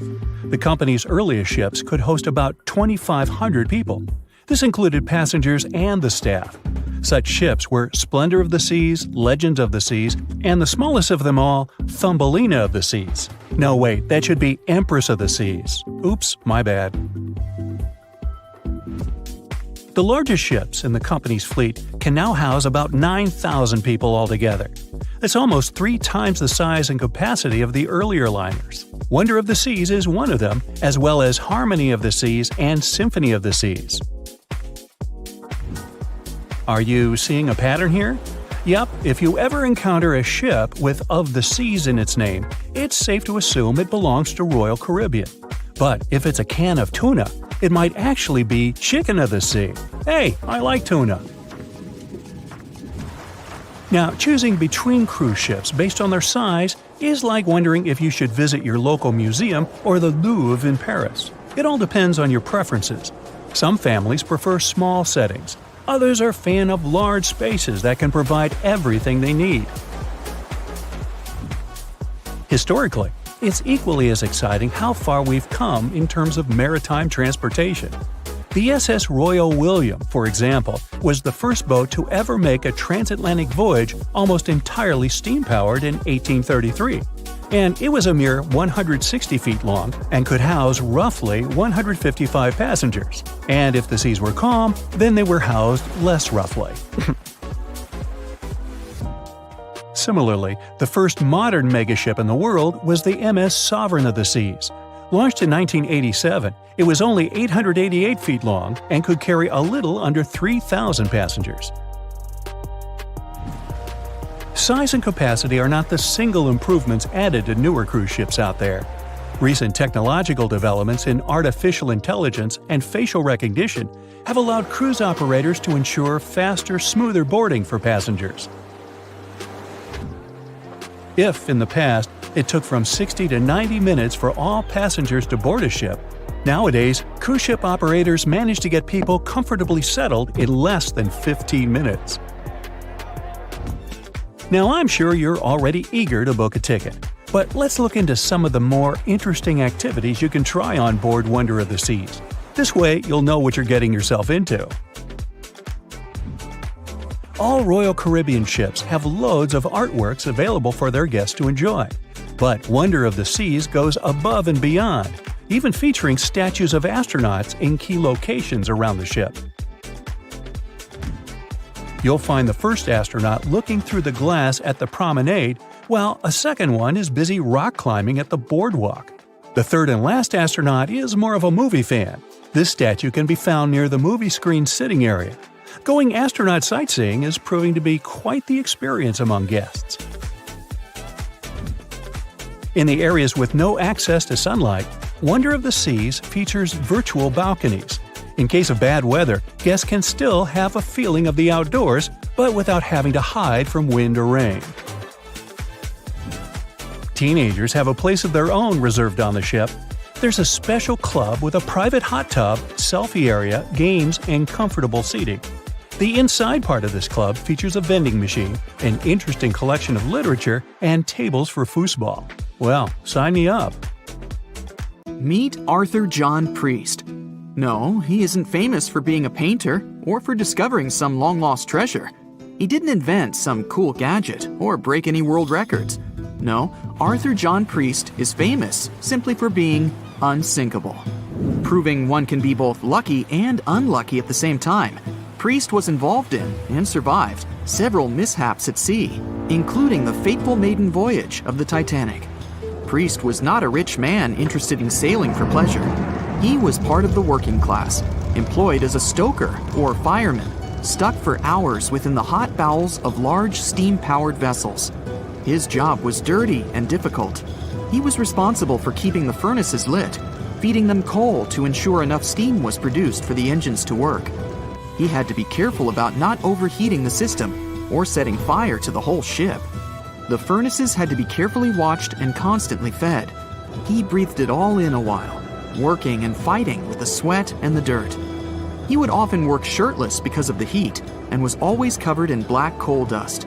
And when he finally had a break, his shared living quarters were nearby in the same part of the ship. He must have been good at his job, though, because he had no trouble finding work. But wherever he went, bad luck seemed to follow. The first incident was a mild one. As a young man, Priest worked on the RMS Asturias. The passenger liner first set sail in 1907, traveling between Southampton in the UK to Buenos Aires in Argentina. At some point during its maiden voyage, the ship suffered a small collision. The damage was bad enough that the ship returned for repairs. Thankfully, there were no reports of any serious injuries. Priest, unfazed, simply went to work on another ship, but his bad luck lingered on the Asturias. In 1914, the Asturias became a hospital ship, helping care for sick men and women around Europe while bringing them home to England. But in March 1917, at just around midnight, the ship was struck by a foreign object. Its hull was breached and the engine room flooded. The captain ordered everyone to abandon the ship, sending crew, patients, and health staff scrambling for the lifeboats. The vessel was still moving, powering through the water because the main controls, located within the flooded engine room, could not be turned off. The captain refused to leave the ship while people were still trying to escape. He was able to aim the Asturias towards Bolt Head, where it finally hit land and couldn't sink. The remaining lifeboats were lowered and the final survivors made it to safety. When they studied the damage on the ship later, the Asturias was declared a total write-off. It might be hard to pin this particular disaster on Priest. After all, he wasn't even on the ship at the time. But it seemed that many of the ships on which he served were destined for trouble. His bad luck followed him to his next job on the RMS Olympic, a massive ocean liner. The Olympic was big. In fact, it had been designed and built as part of the fleet that included the Titanic. But with size came sacrifice. The Olympic was great at moving in one direction, but very difficult to handle when it needed to turn. It was September 1911. The Olympic was trying to alter its course. The Hawk, a smaller ship sailing nearby, didn't give the larger vessel enough room to maneuver, and the two slammed into each other. Because the Hawk was engineered to deal with potential confrontations when out at sea, its reinforced bow tore through the Olympic. Two large gashes appeared on the ocean liner's side. The propeller shaft was badly twisted, and worse, the ship began to take on water. Somehow, the Olympic made it to shore without sinking, and nobody was seriously hurt. Priest had no idea that this was just a small taste of what his future held for him. He next found employment on a brand new ship, a better ship, an unsinkable marvel that was said to be the biggest vessel to have ever been built. Yes, he was going to work on the Titanic. And what a job! It took 29 boilers, requiring 850 tons of coal a day to produce enough steam to power the Titanic. Priest was just one of 150 stokers toiling away in the ship's underbelly, keeping those fires burning day and night. He made around $30 a month. But on April 14, 1912, he would find himself flung from a world of extreme heat to one of blistering cold. At approximately 11:35 p.m., the crew spotted an iceberg. The Titanic tried to avoid it, but the alarm had been sounded too late. 5 minutes later, the two collided. The iceberg tore through the hull, and the once watertight compartments inside were badly ruptured. As the cold Atlantic water flooded in, the ship began to sink. Distress signals were sent, but the closest ship, the Carpathia, was over 3 hours away. In the dark of night and stuck in the middle of nowhere, the crew and passengers panicked. Those who could scrambled for the lifeboats. Others jumped into the icy waters. In total, only 706 survived that terrible night. Priest, at the time of the collision, was down in the ship's lower quarters. He was on break, relaxing from a hard day of work. And as the ship went down, so did his chances of survival.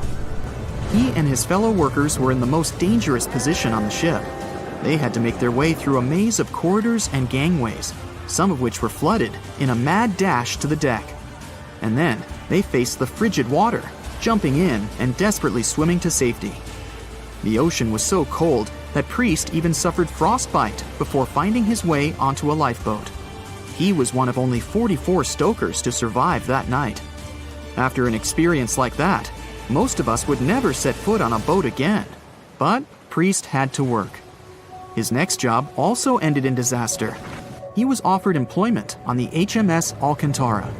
It went down in 1916, and Priest was again one of the few to make it to safety. He was badly wounded in the process. But he kept pressing his luck, and his next job as a stoker may have felt eerily familiar. He would be working on a ship built by the same people behind both the Olympic and the Titanic. And this ship, named the Britannic, was the biggest of the three. It was also believed to be a superior vessel, fitted with new safety features after the Titanic sank. For example, it had 48 open lifeboats, 46 of which were the largest ever used on a ship before. 2 of these were even motorized and equipped with special communication devices. The good news? The Britannic survived its first trip without incident. It was already doing better than the Titanic ever did. However, on November 21st, 1916, the Britannic was shaken by a loud explosion while traveling through the key channel in the Aegean Sea. The hull was damaged, and some of the compartments began to fill with water. But, unlike the Titanic, the Britannic had been designed for just such an emergency. It had been fitted with 5 watertight bulkheads. Intact, these would help keep the ship safe and floating for a much longer period of time. But there was one issue. Portholes along the lower decks had foolishly been left open. As the ship tilted, the portholes let in water, which flooded the Britannic and hastened its descent into the sea. This effectively made those watertight bulkheads useless. The ship was going down fast, much faster, in fact, than the Titanic had sunk. 35 of the lifeboats were successfully launched, saving most on board. Of the 1,066 passengers and crew, 1,036 survived. Priest, his luck intact, was one of them. And yet, he still wasn't done with a life at sea. He accepted a position as a stoker on the Donegal. It was a smaller passenger ferry that had been converted for use as a hospital boat.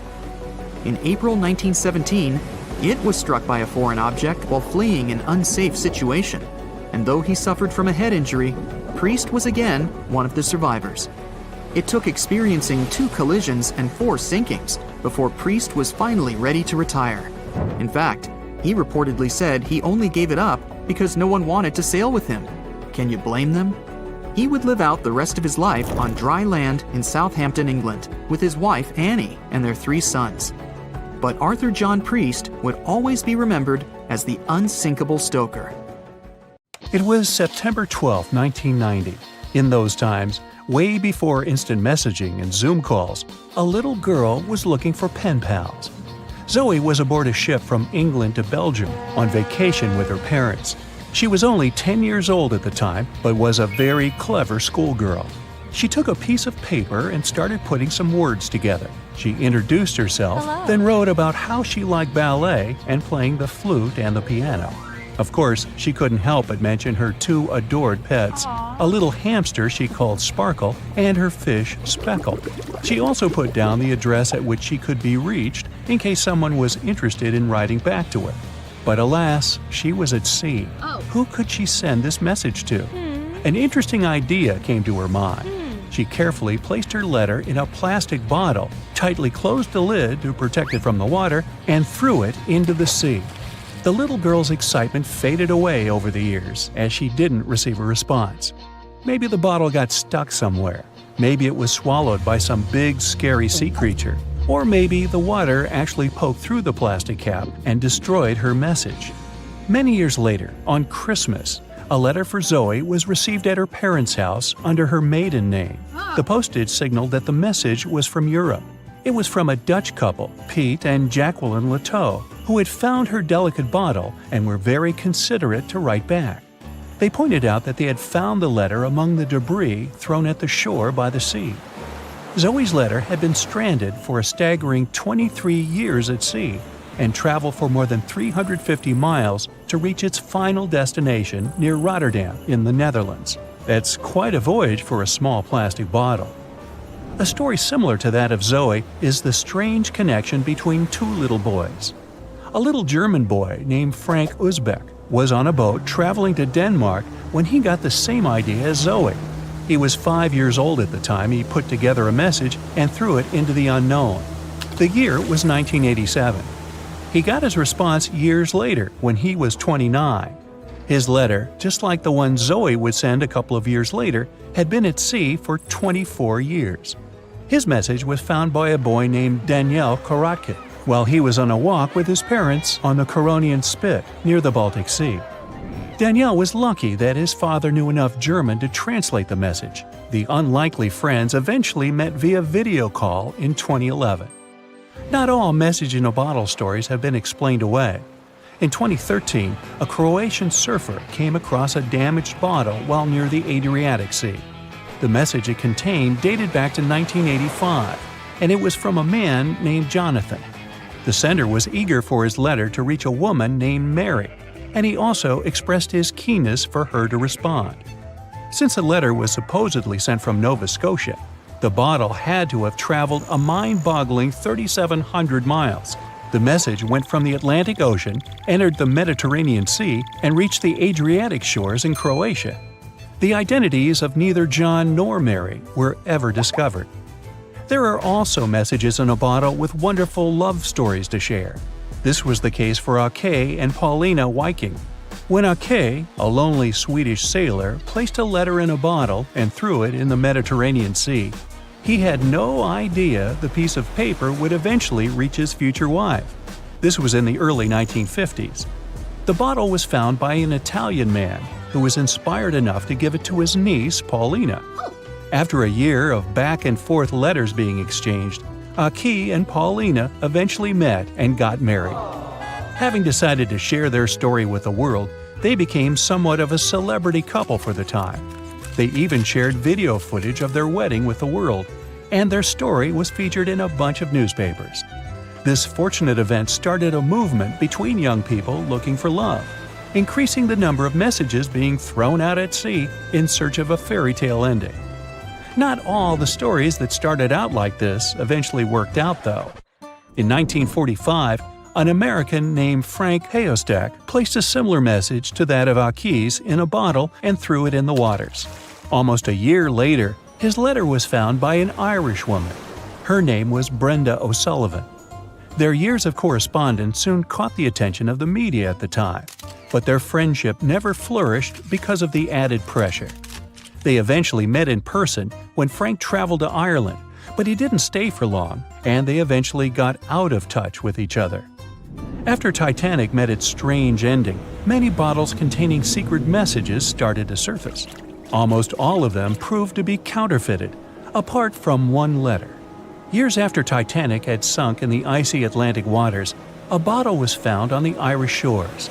It was supposedly from a man named Jeremiah Burke, and to this day, it is considered to be the only genuine message in a bottle originating from Titanic.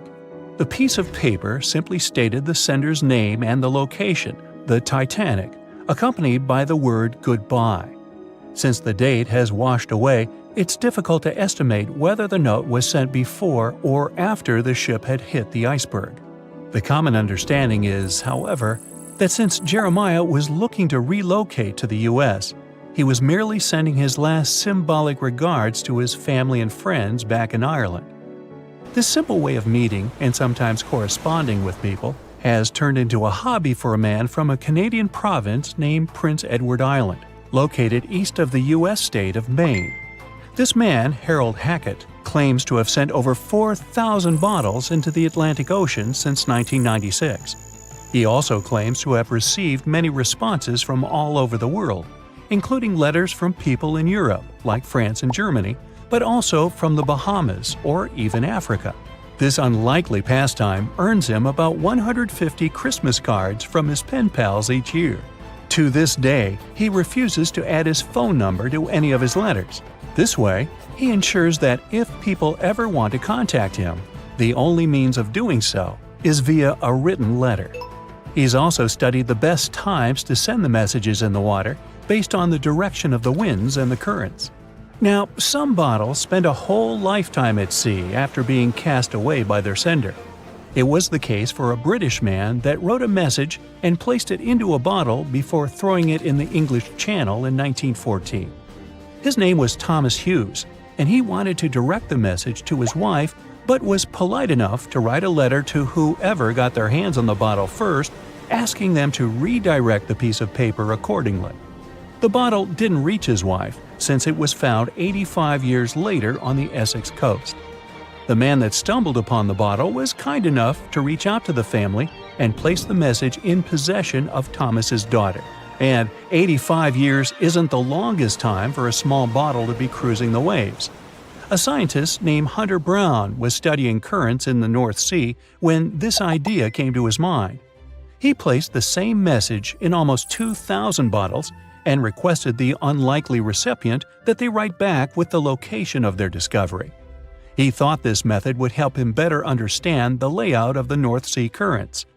A bottle was found about 11 miles from its original departing location after 97 years. To this day, more than 300 of the original bottles relating to Hunter Brown's project eventually made it to the shore. Not all of the messages that were found in bottles got replied to via physical letters.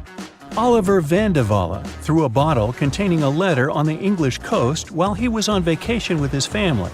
He was 14 at the time.